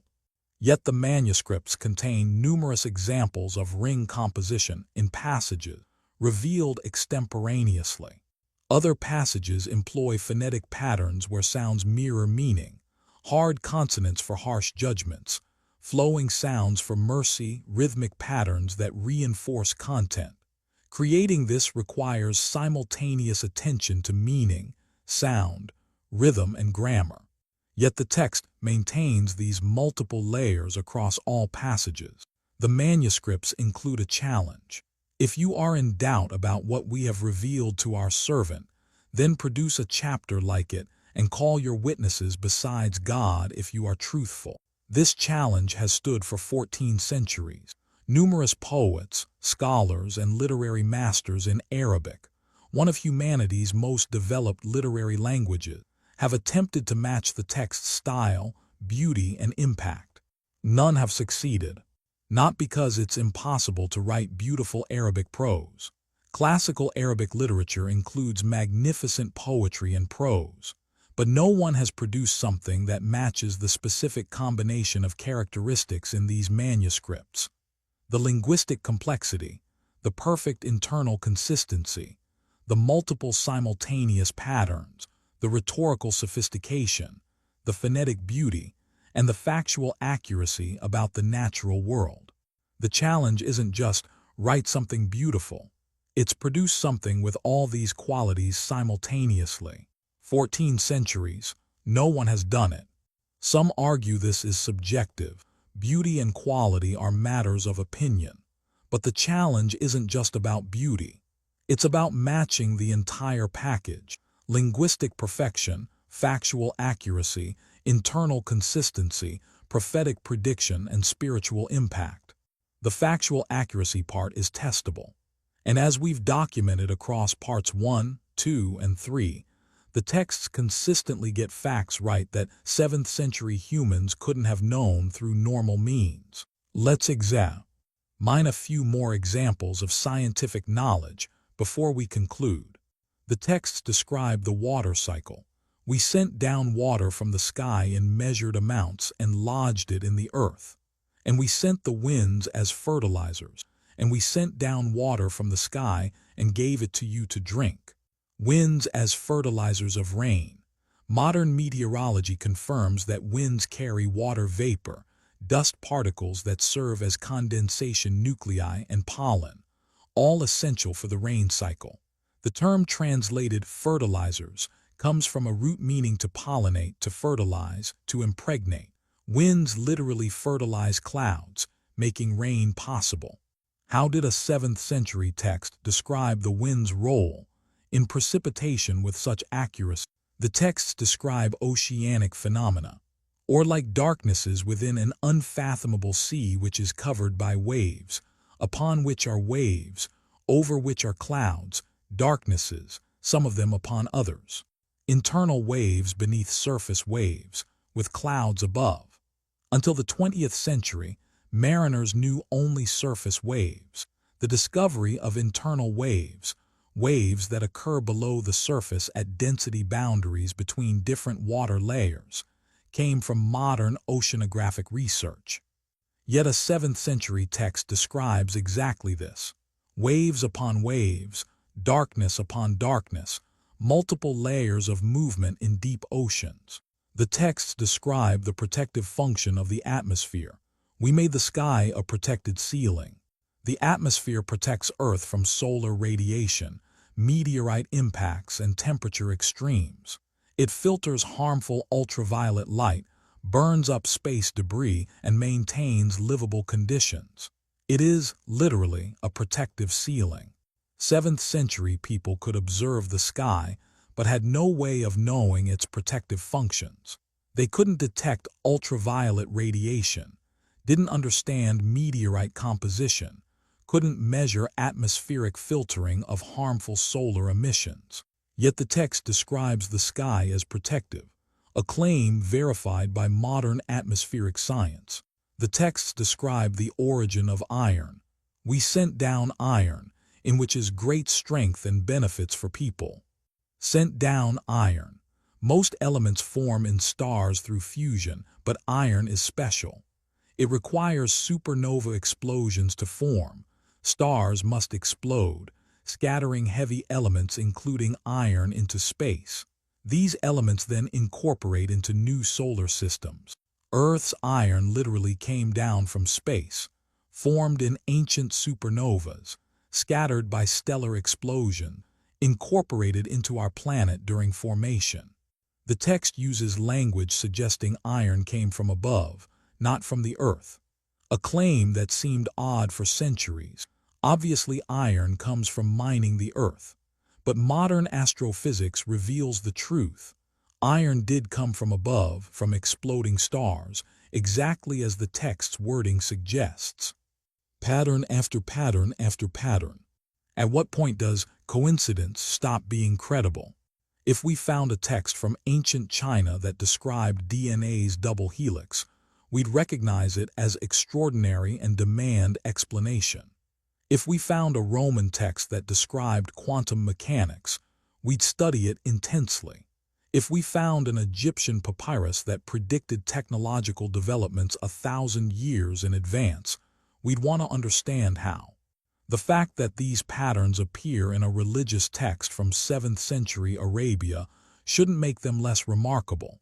If anything, it makes them more significant, because it suggests that religious claims aren't automatically separate from testable reality. Some religious claims can't be tested. God's nature, the afterlife specifics, angels and demons, these belong to faith. But when religious texts make claims about embryology, astronomy, geology, oceanography, history, and future events, those claims are testable. And these particular claims have been tested for 14 centuries. As human knowledge advanced, as technology developed, as archaeology excavated new sites, every advance provided new opportunities to verify or falsify the text's claims. They consistently verify. Not perfectly. Not every passage is clear. Not every claim has been tested. There are verses whose meaning scholars debate, passages whose applications remain uncertain. But the pattern is clear. When these texts make specific, testable claims about the natural world or historical events, those claims prove accurate at rates far exceeding random chance. Let's address objections, because honest inquiry requires considering alternative explanations. The texts are vague enough to fit anything. Response: we've examined specific claims, the lowest land on Earth, embryonic stages, cosmic expansion, Mount Judy's geology, internal waves in oceans, iron from supernovas. These aren't vague. They're specific enough to be wrong. If the Dead Sea region weren't Earth's lowest land, the claim would be false. If embryos didn't develop in the described stages, the claim would be false. The specificity is what makes the accuracy remarkable. Later interpreters read modern science back into ancient texts. Response: the Arabic words and their meanings are preserved in classical dictionaries and commentaries written centuries before modern science. When the text uses bast for expansion, 8th century Arabic dictionaries define it as physical enlargement. When it uses alaka for embryonic stage, classical commentaries note its meanings as clinging thing, leech-like, suspended. The interpretations match modern discoveries, but the classical meanings were established long before those discoveries. The texts borrowed from earlier sources. Response: which earlier sources described cosmic expansion? Which earlier texts specified Mount Judy's geology over Ararat? Which ancient embryology described the specific stages matching modern observation? Some claims in these texts appear in earlier traditions, flood narratives, creation accounts, moral teachings, but the specific details that align with modern science don't appear in earlier sources. Show us the earlier text that describes internal waves in oceans or iron coming from above. They don't exist. This is just confirming religious bias. Response: apply the standard consistently. If texts from any source, religious or secular, ancient or modern, consistently predicted scientific discoveries before they occurred, specified geographic details before archaeology verified them, and maintained perfect internal consistency across decades of composition, we'd recognize it as extraordinary. The fact that it's a religious text doesn't disqualify the evidence. Examine the claims on their merits. Even broken clocks are right twice a day. Response: this isn't twice. We've documented dozens of specific claims across multiple fields: archaeology, embryology, astronomy, geology, oceanography, meteorology, history. The pattern is too consistent to dismiss as random accuracy. Calculate the probability of getting this many specific claims correct by chance. It's astronomically low. Why don't the texts cure cancer or solve modern problems if they contain divine knowledge? Response: the texts claim to be guidance for humanity, not a science textbook. The scientific details appear as signs, evidence that the source is beyond human knowledge, establishing credibility for the spiritual and moral guidance that's the text's primary purpose. The point isn't to replace scientific research, but to demonstrate divine origin, giving people reason to trust the text's guidance on matters that can't be empirically tested. These objections deserve serious consideration, but when examined carefully, they don't adequately explain the pattern we've documented. We're left with a choice. Either accept that these texts contain knowledge no 7th century human could have possessed through normal means, or propose an alternative explanation that accounts for all the evidence. The texts themselves offer an explanation: divine revelation, information from the Creator who made the embryo, expanded the cosmos, formed the mountains, destroyed the ancient cities, and knows what's yet to come. For historians and scientists operating within naturalistic frameworks, this explanation is uncomfortable. It invokes the supernatural. It suggests divine intervention in human affairs. It challenges the assumption that ancient people only knew what observation and reasoning could provide. But honest inquiry follows evidence wherever it leads, even to uncomfortable conclusions. If we found a book today that consistently predicted next year's scientific discoveries, we'd recognize its author had knowledge beyond normal human capability. We'd want to know their source. We have texts from the 7th century that consistently described 20th century discoveries. The question isn't whether the accuracy is remarkable, it objectively is. The question is, where did the knowledge come from? 3 options. Extraordinary luck. The author guessed repeatedly and coincidentally got dozens of specific claims right across multiple fields. Unknown knowledge sources. 7th century people had access to information about embryology, cosmology, oceanography, and archaeology that we have no record of, and that disappeared without trace. Divine revelation. The text's own claim is correct. The information came from beyond human knowledge. Option 1 requires believing in statistically improbable repeated coincidences. Option 2 requires believing in vast ancient knowledge that left no trace except in these specific texts.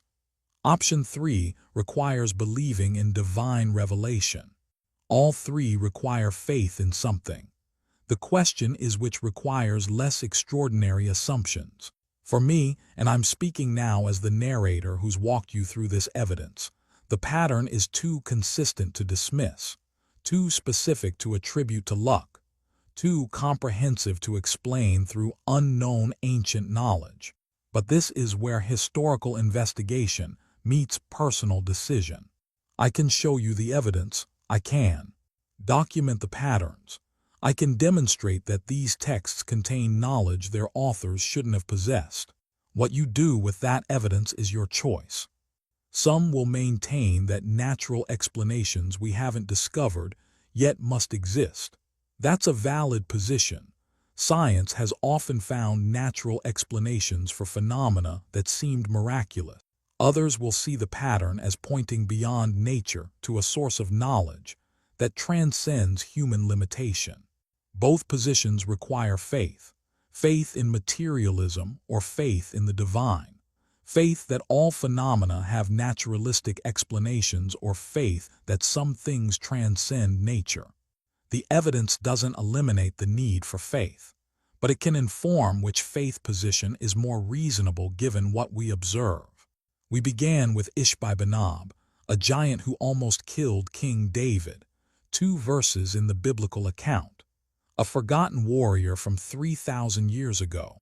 But those 2 verses opened a door into ancient traditions of extraordinary people, massive structures, destroyed civilizations, and preserved manuscripts that claim to explain it all. We followed the evidence through archaeology in Arabia, geology at the Dead Sea, embryology in microscopes, astronomy with telescopes, and historical documents in museum collections. Every path led to the same conclusion. Texts compiled in 7th century Arabia contain information that 7th century humans had no conventional means of knowing. Mount Judy's geology, the Dead Sea Basin's depth, Rome's recovery timeline, embryonic development stages, cosmic expansion, ocean internal waves, mountain stabilization, Pharaoh's preserved body, iron from supernovas, ancient ruins in exact locations specified 13 centuries before their discovery. This isn't one lucky guess. It's a pattern spanning multiple disciplines, verified over 14 centuries, maintained in texts preserved with unprecedented accuracy. The texts explain ancient mysteries, who the giants were, where they lived, why they were tall, what destroyed them. But they also claim to explain ultimate mysteries, who we are, why we exist, where we're going, what happens after death. Can we trust those unprovable claims? Well, consider. The texts have proven accurate about things we can verify. They describe the natural world with precision that shouldn't have been possible. They predicted historical events. They maintained internal consistency across decades. When a source proves reliable on testable matters, it earns credibility on untestable matters. This doesn't prove every claim automatically, but it suggests that dismissing the text's spiritual claims while accepting their factual accuracy is intellectually inconsistent. If the texts are right about embryology, cosmology, archaeology, and history, areas we can verify, maybe they're also right about God, purpose, morality, and destiny, areas we can't verify through science. That's a leap of faith. Every worldview requires one. Atheism requires faith that consciousness arose accidentally and morality is subjective. Theism requires faith in a creator beyond the universe. The question isn't whether to have faith, but where to place it. For 14 centuries, these texts have challenged readers to examine evidence, think critically, and draw conclusions.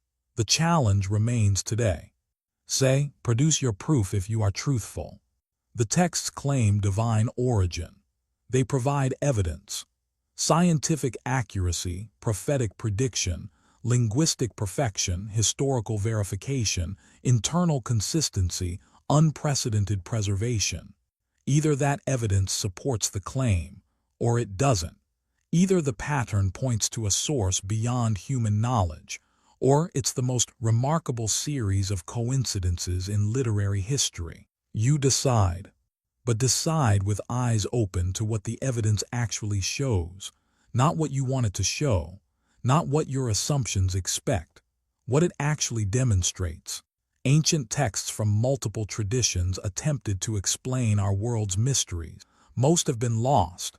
Many were changed, some preserved with varying degrees of accuracy.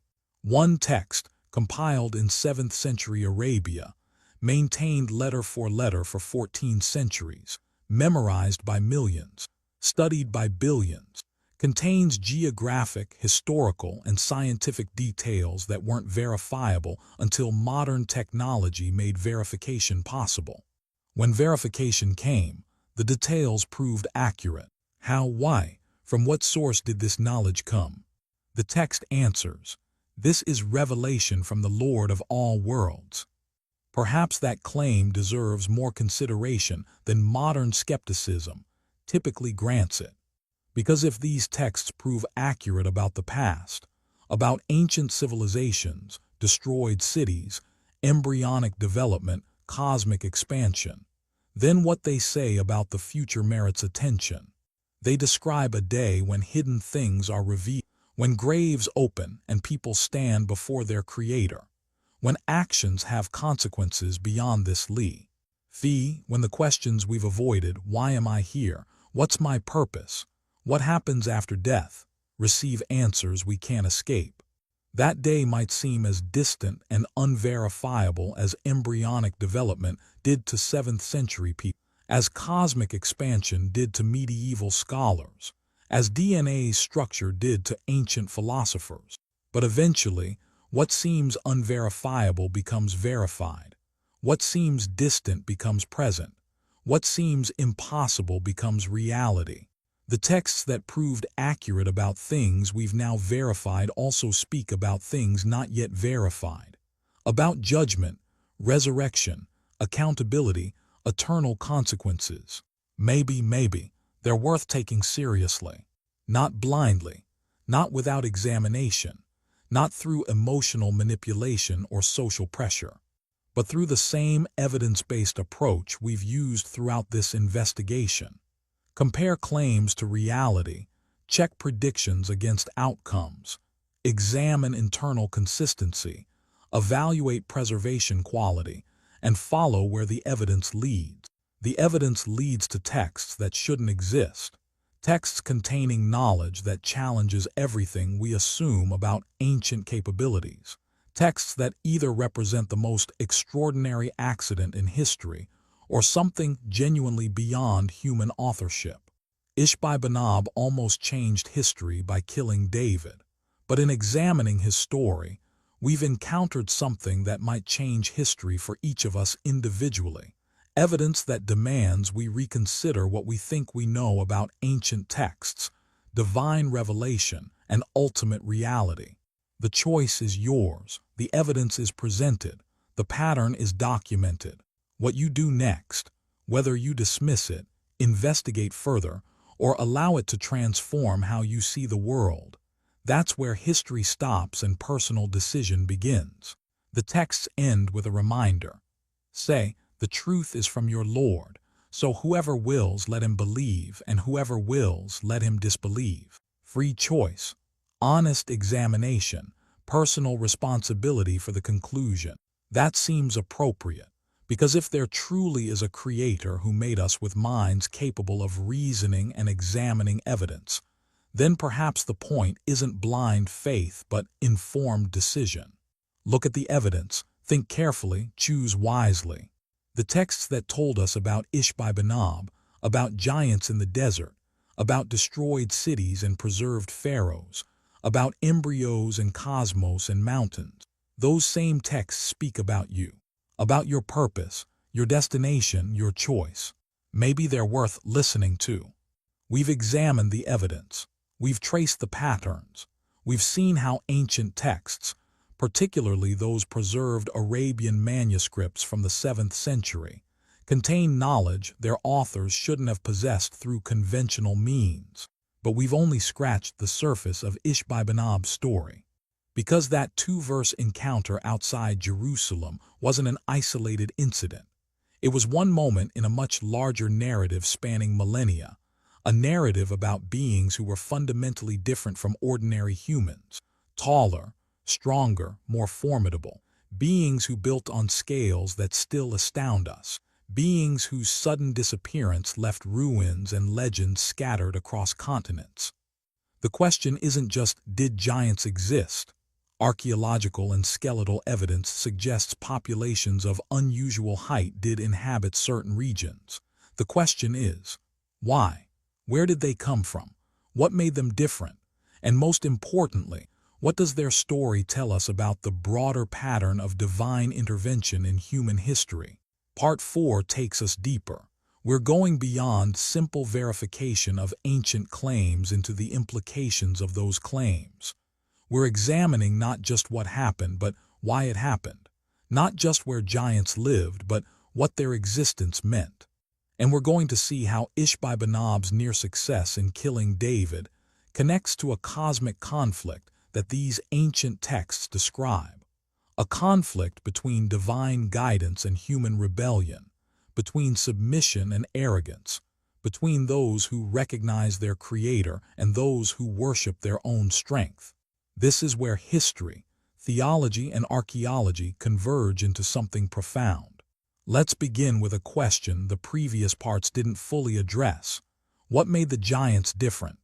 The biblical account notes they existed. Numbers chapter 13 describes them as making the Israelites feel like grasshoppers. Deuteronomy chapter 2 mentions multiple giant populations, Anakim, Rephaim, Emim, Zamzumim.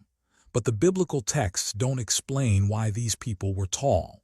Were they just genetically fortunate, different ethnic stock, better nutrition? The preserved Arabian manuscripts provide a different framework. According to these texts, extraordinary physical attributes weren't accidents of genetics or diet. They were deliberate tests to see whether humans given unusual advantages would remain humble or become proud. One passage describing the people of ISHBI says clearly, "He increased you in stature extensively." Not you happen to be tall, but He increased you, active divine intervention creating people of unusual size. Why would the Creator do this?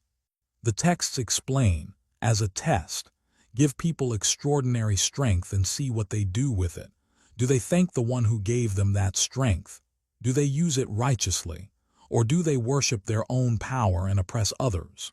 According to these preserved manuscripts, Ad failed the test. They built massive structures, not to glorify their Creator but to demonstrate their own might. They boasted, "Who is stronger than us in might?"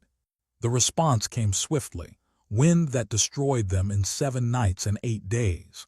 This pattern repeats throughout the ancient Near East, not just with physical giants but with any civilization given extraordinary advantages, whether size, strength, wealth, technology, or strategic location. The people of Thamud received the advantage of rock carving ability. They created elaborate dwellings carved into mountains, structures so impressive they still stand today at Madain's Sale. But according to the Arabian manuscripts, they believed these structures would protect them forever. They trusted in their own engineering rather than acknowledging the one who gave them the skill. They too were destroyed suddenly, their elaborate homes becoming tombs and warnings. The people of Sodom received the advantage of a prosperous location. The biblical account in Genesis chapter 13 describes the Jordan Valley as well-watered everywhere, like the garden of the Lord, like the land of Egypt, prime real estate, natural wealth, everything they needed. But prosperity led to arrogance. Genesis chapter 19 describes their wickedness. The Arabian manuscripts add detail. They were travelers on the highway between Arabian trade routes. They were wealthy, positioned at a strategic crossroads, and they used their advantages to oppress, to practice injustice, to rebel against divine guidance. The geological catastrophe that followed, the upturning of the earth, the rain of heated stones, left ruins that modern archaeology confirms experienced sudden, violent destruction.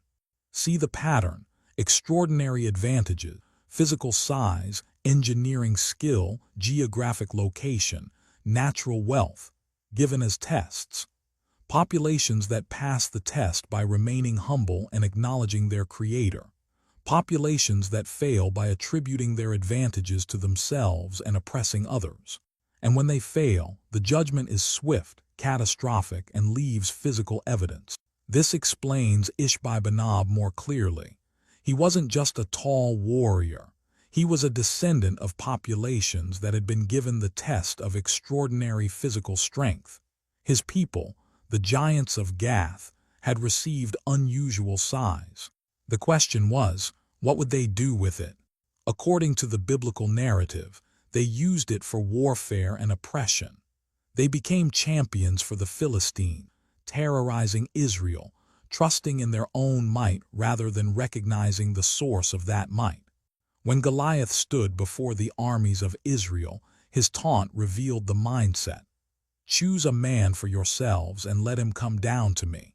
If he is able to fight with me and kill me, then we will be your servants. But if I prevail against him and kill him, then you shall be our servants." Might makes right. Size determines outcome. The stronger deserve to rule the weak. This is the philosophy of those who fail the test. Physical advantages become justification for domination. Strength becomes its own validation. The Creator is forgotten or rejected. David's response, recorded in 1 Samuel chapter 17, reveals the opposite mindset. You come to me with a sword and with a spear and with a javelin, but I come to you in the name of the Lord of hosts, the God of the armies of Israel, whom you have defied. Not trust in physical strength. Trust in the Creator who gives strength.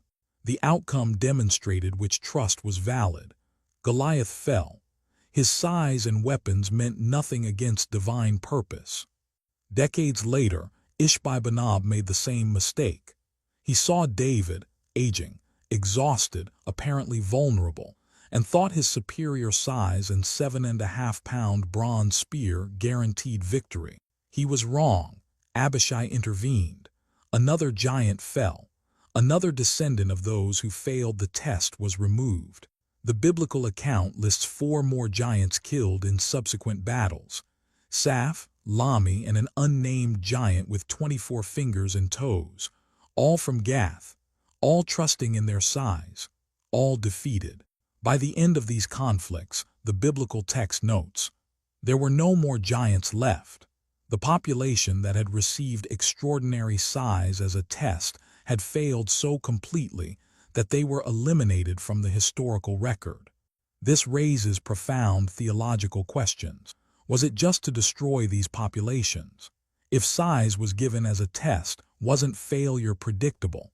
Why create people destined to fail? The Arabian manuscripts address this directly. Multiple passages emphasize that no one is created destined for failure. Every nation, every people, every individual receives clear guidance messengers, warnings, opportunities to change. Sufficient time, not immediate destruction but chances to repent. Observable signs, natural phenomena, preserved ruins, historical patterns. Free choice, no compulsion, no predetermined outcome. The people of Ad received a messenger named Hud according to the Arabian texts. He warned them repeatedly.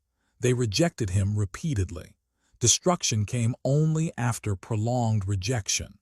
The people of Thamud received a messenger named Salih. The Arabian manuscripts describe specific signs given to them, including a miraculous she-camel that appeared as evidence. They killed the camel. Only then came destruction. The people of Sodom received Lot. The biblical account describes him as a righteous man living among them, presumably teaching and warning. They ignored him, attempted violence against divine messengers. Only then came the geological catastrophe. The pattern shows: advantage given, guidance provided, rejection chosen, patience extended, final warning issued, judgment executed. Not arbitrary, not predetermined, not unjust. A clear process with multiple opportunities for change. The giants of Gath had similar opportunities. They lived among peoples who knew of the God of Israel. They saw miraculous deliverances. They received warnings through Israel's prophets. They could have chosen humility. They chose pride, so they were removed. This pattern hasn't ended. It continues today according to these ancient texts. Nations still receive advantages, technology, resources, strategic positions, wealth. The test remains. Will they acknowledge the source and use advantages righteously? Or will they attribute success to themselves and oppress others? History shows the outcome for those who choose the latter. Empires rise and fall. Powerful nations collapse. Advantages prove temporary. The Romans dominated the ancient world. Gone. The Mongols built the largest land empire in history. Gone. The British Empire controlled a quarter of the world's land. Gone. The Soviet Union seemed permanent. Gone in a decade. Every empire that trusted in its own strength eventually fell. Every nation that oppressed others eventually faced judgment. If not in this life, then according to these texts in the next. But this raises a question. If the pattern is so clear, Why do people keep making the same mistake? The Arabian manuscripts explain, arrogance blinds. When people receive advantages, they forget they didn't create those advantages. Wealth makes them feel self-sufficient. Power makes them feel invulnerable. Success makes them feel deserving. One passage describes this psychological progression. When we give people a taste of mercy from us, they rejoice in it. But if something bad afflicts them because of what their own hands have sent ahead, immediately they become despairing. Success leads to pride. Failure leads to despair. Both reactions show the same problem, forgetting that the Creator controls both blessing and trial, both elevation and humiliation. The giants made this mistake. Their size became their identity. They defined themselves by their physical advantage, forgot the one who gave it, and believed themselves invincible. Who is stronger than us in might? The wind answered that question. So did David's stone. So did Abishai's intervention. Strength means nothing when the one who grants strength withdraws support. Now let's examine something the previous parts only touched on: the scientific impossibility of what these texts describe. Modern genetics tells us that human height is determined by multiple genes interacting with environmental factors. Nutrition, health, and genetic inheritance combine to produce a normal distribution. Most people cluster around average height, with fewer at extremes. But the biblical and Arabian texts don't describe individuals at the genetic extremes. They describe entire populations characterized by unusual size. The Anakim, the Rephaim, the Emim. These weren't isolated tall individuals. They were numerous peoples, enough to occupy cities and regions, enough to field armies. Selective breeding over generations could theoretically produce taller populations. If tall people consistently mated with other tall people, average height would increase. But this requires deliberate selection over many generations. The text suggests something different: sudden creation of unusually tall people, not gradual genetic selection. The Arabian manuscripts phrase it: He increased you in stature extensively. Not, you bred yourselves taller over centuries, but direct divine intervention creating people of unusual size within a single generation or a few generations. From a scientific standpoint, this is impossible through natural processes. You can't spontaneously create a population of people 6 inches or a foot taller than surrounding populations without either. Genetic engineering, unavailable to ancient peoples. Interbreeding with a completely different population with different genetic baseline. But from where? Direct divine intervention, altering human genetics. The texts claim option 3. Modern science has no framework for this, but modern science also has no explanation for how 7th century texts accurately described embryonic development, cosmic expansion, ocean internal waves, and the exact locations of ruins discovered 14 centuries later. If we accept the evidence that these texts contain knowledge beyond normal human capability, perhaps we should consider their claims about divine intervention more seriously than scientific materialism typically allows. The texts describe a creator capable of expanding the universe from a singularity, forming mountains with deep stabilizing roots, creating the embryo's complex development stages, preserving Pharaoh's body with evidentiary value. If a creator can do all that, all verified by modern science and archaeology, then creating a population of unusually tall people is well within capability. The question isn't, is it scientifically possible, but did the creator choose to do it? And if so, why? Back to the test concept. These ancient texts consistently describe the physical world as a testing ground, not random, not meaningless, not just survival of the fittest. Everything is a test. Wealth is a test. Will you be generous or greedy? Poverty is a test. Will you remain patient or become bitter? Power is a test. Will you be just or oppressive? Weakness is a test. Will you trust God or despair? And unusual physical attributes, also a test. Will you recognize the source or worship the attribute? Will you use advantages righteously or for oppression? The giants failed their test, but they're not unique. Most people who receive extraordinary advantages fail the same way. Consider the wealthy. How many billionaires acknowledge that their wealth comes from the Creator who granted them intelligence, opportunities, and circumstances? How many instead believe they earned everything through their own brilliance and effort? Consider the powerful. How many rulers recognize that authority is temporary stewardship from the Creator? How many instead believe they deserve power and use it for personal gain rather than justice? Consider the intelligent. How many scholars acknowledge that their intellectual capacity is a gift to be used righteously?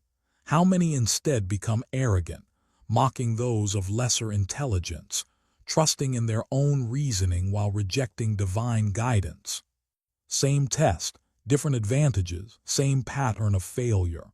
The giants were just an extreme visible example. Their physical size made their test obvious. It's hard to miss a 7-foot warrior in a population averaging 5.5 feet, but the test itself applies universally. Whatever advantage you've received, intelligence, beauty, strength, wealth, position, health, talent, the question is the same. Will you acknowledge the source and use it righteously, or will you forget the source and trust in the advantage itself? This brings us to one of the most provocative claims in the Arabian manuscripts, a claim about mixing between different types of beings. The biblical account in Genesis chapter 6 contains a cryptic passage. The sons of God saw that the daughters of humans were beautiful, and they married any of them they chose. The Nephilim were on the earth in those days, and also afterward, when the sons of God went to the daughters of humans and had children by them. Who were these sons of God? What were the Nephilim? The biblical text doesn't elaborate. Jewish and Christian scholars have debated for millennia. Were sons of God angels who rebelled and mated with humans? Were they the godly line of Seth intermarrying with the corrupt line of Cain? Were they human rulers who claimed divine status? The biblical text doesn't clarify. It mentions the event, notes it resulted in Nephilim giants, and moves on to describing how wickedness increased and the flood came. The Arabian manuscripts don't focus on this particular narrative, but do address the broader concept of testing, rebellion, and consequences. They describe how some created beings, given knowledge and abilities beyond normal humans, rebelled against their Creator. One passage describes a being created from fire who refused to submit when commanded, arguing, "I am better than him. You created me from fire and created him from clay." This being, called Iblis or Satan in the Arabian tradition, became the archenemy of humanity after his rebellion. The texts describe his role as tempter, whisperer, and deceiver, trying to lead humans away from their Creator through pride, desire, and doubt. The connection to giants isn't explicit in the Arabian manuscripts as it is in the Genesis account. The pattern is consistent. Beings given extraordinary attributes, angels with knowledge, humans with size, who rebel through pride, and whose rebellion leads to corruption and eventual judgment. Whether the Nephilim resulted from angelic-human mixing, as some interpretations of Genesis suggest, or simply from human populations given unusual size, as the Arabian manuscripts describe with odd, the result is the same: extraordinary beings who used their advantages for wickedness rather than righteousness, and who were therefore removed. This removal wasn't arbitrary genocide. According to these texts, it was surgical elimination of populations who had received extraordinary advantages, been given clear guidance and warnings, chosen persistent rebellion and oppression, reached a point where their continued existence would corrupt others beyond redemption. The flood in Noah's time, according to both biblical and Arabian sources, came because the earth was filled with violence, and wickedness had become so pervasive that only one family remained righteous. Not because God was cruel or arbitrary, but because allowing that level of corruption to continue would have destroyed all humanity eventually. The giants who came also afterward, after the flood, faced similar pattern. Given size and strength, they chose oppression and pride. Individual judgments followed. Od destroyed by wind, Goliath killed by David, ISHBI-BENOB struck down by Abishai. Each judgment surgical, each deserved, each preventive, stopping corruption before it could spread further. This pattern illuminates something crucial. Divine judgment in these texts isn't vindictive, it's protective. Like a surgeon removing a tumor before it kills the patient, divine intervention removes corrupting influences before they destroy the whole. The giants of Gath, for instance, weren't just tall warriors. According to the biblical narrative, they were the military backbone of Philistine oppression against Israel. They terrified populations. They embodied might makes right philosophy. They represented the opposite of everything divine guidance taught. Their removal, one by one through various encounters, gradually freed Israel from this particular form of oppression. By the time the last giant fell, Israel could finally develop without constant military threat from these extraordinary warriors. Was this just? Consider, these giants had chosen to use their advantages for oppression. They had received the same opportunities for repentance as everyone else. They had seen divine power demonstrated through Israel's history. They still chose pride. At what point does mercy to the wicked become cruelty to their victim? At what point does allowing oppression to continue become injustice to the oppressed? The text suggests that divine patience is extensive but not infinite. Warnings continue. Time extends. Opportunities multiply. But eventually, if rejection persists, judgment comes. And that judgment leaves physical evidence. Ruins beneath Arabian sands. Destroyed cities turned upside down at the Dead Sea. Preserved Pharaoh showing evidence of drowning.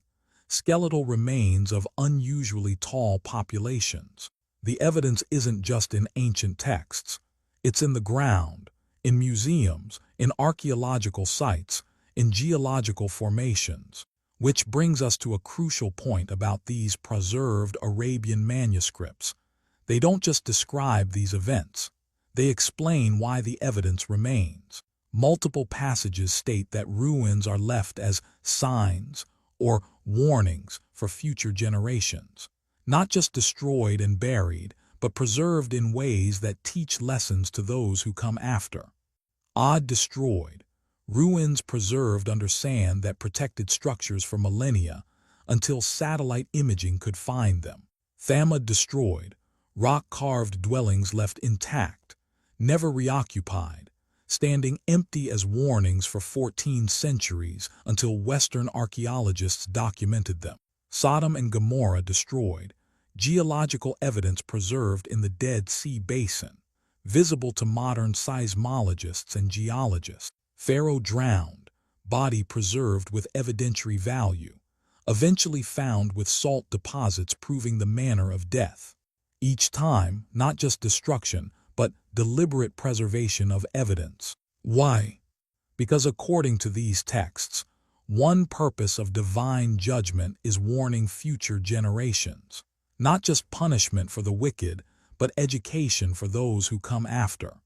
When archaeologists excavate these sites, when geologists study these formations, when tourists visit Madeleine Sail and see elaborate empty dwellings carved into cliffs, they're seeing what the texts promised, signs that warn against the same mistakes. The message is clear. Advantages don't guarantee success. Size doesn't ensure survival. Power doesn't prevent destruction. What matters is what you do with what you're given and whether you acknowledge the source. ISHBI-BENOB had every physical advantage. 7.5-pound bronze spy. R. Superior size, military training. His opponent was an exhausted, aging king. None of it mattered, because the true advantage wasn't physical, it was spiritual. David had the Creator's support. ISHBI-BENOB had only his own strength. When divine support was withdrawn, size meant nothing. The giant fell just like any other man. This pattern continues today according to these texts.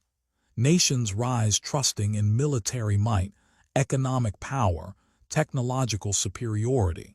They believe their advantages make them invincible. History shows otherwise. Every dominant power eventually falls.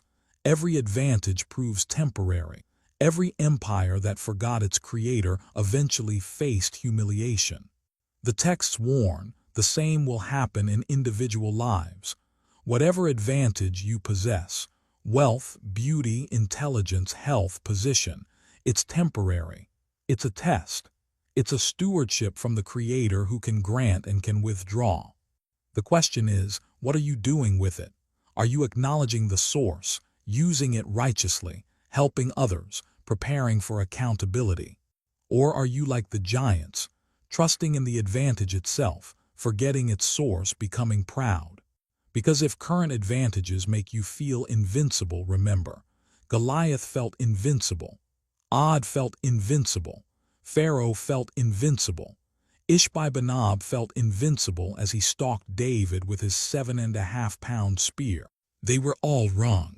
Let's examine one more dimension, the prophetic patterns in these ancient texts. We've discussed the Roman Byzantine prediction, Rome recovering within specific time frame when all evidence suggested collapse. We've noted predictions about Pharaoh's body preservation, about Abu Lahab dying in rejection, about ruins remaining as signs. But there are broader patterns, predictions about human history's arc, about the progression of societies, about the signs that would appear near the end times. The Arabian manuscripts describe specific signs that would indicate the approach of final judgment. Some seem to have occurred. Some are occurring now. Some remain unfulfilled. Among the signs described, knowledge would increase. The hour will not come until knowledge increases.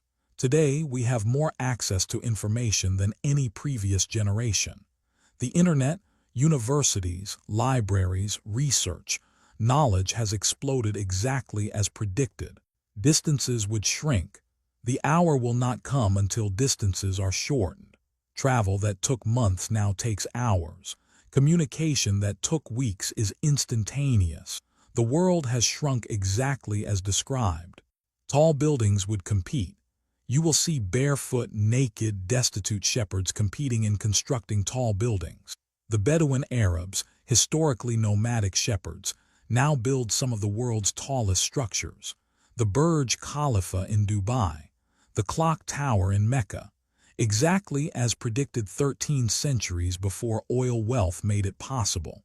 Time would pass quickly. The hour will not come until time passes quickly.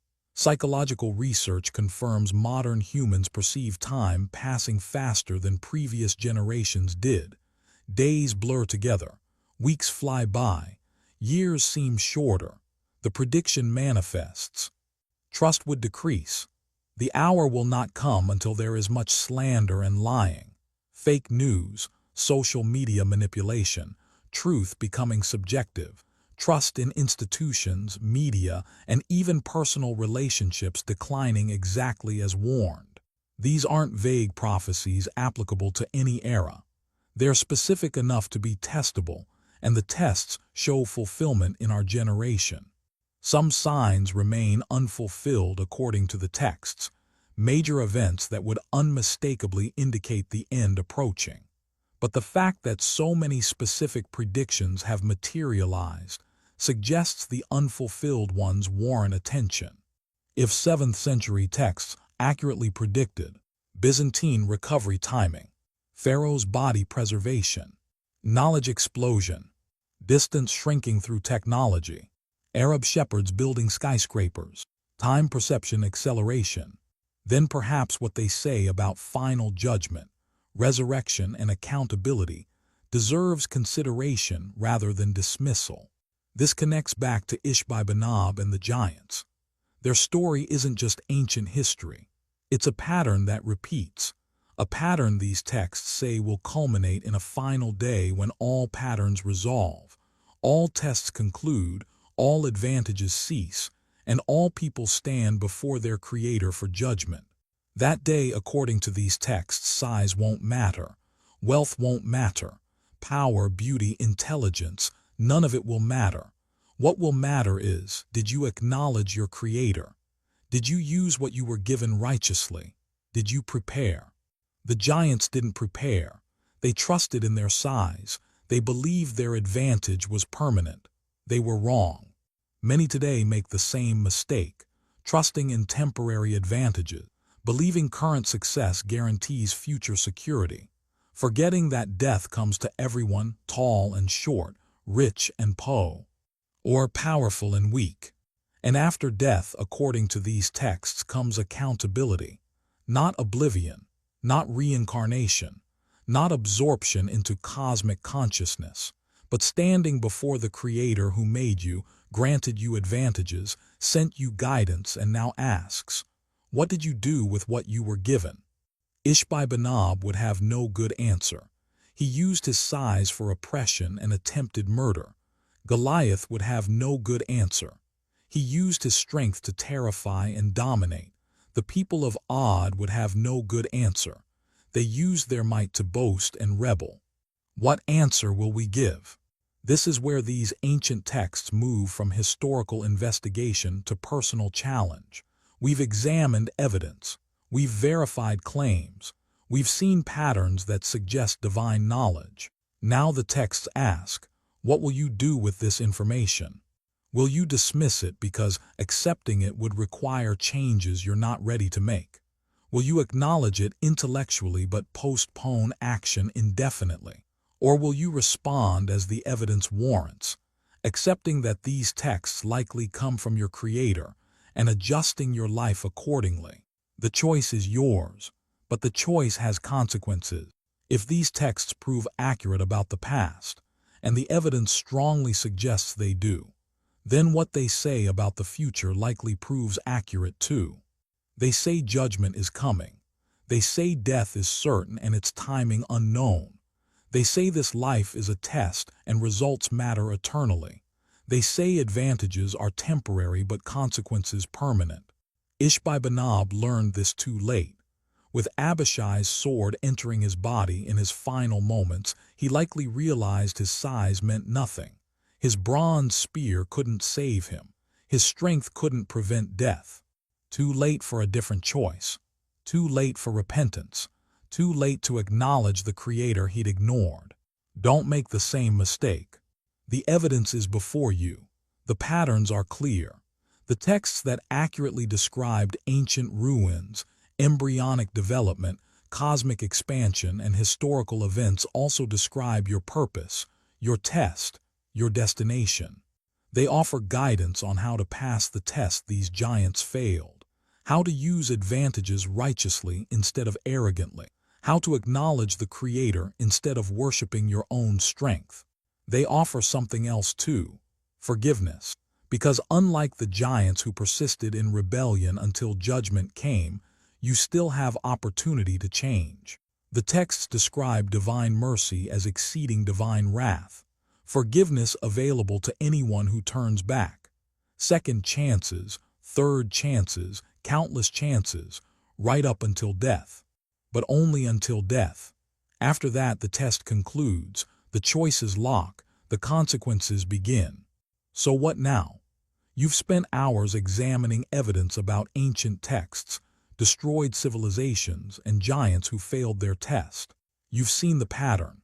Advantage given, guidance provided, choice made, consequences follow. The same pattern applies to you. You've received advantages, life itself, consciousness, ability to read this, time to consider it. You've been provided guidance, these texts and the evidence supporting them. Now comes your choice. Will you acknowledge your Creator and seek His guidance?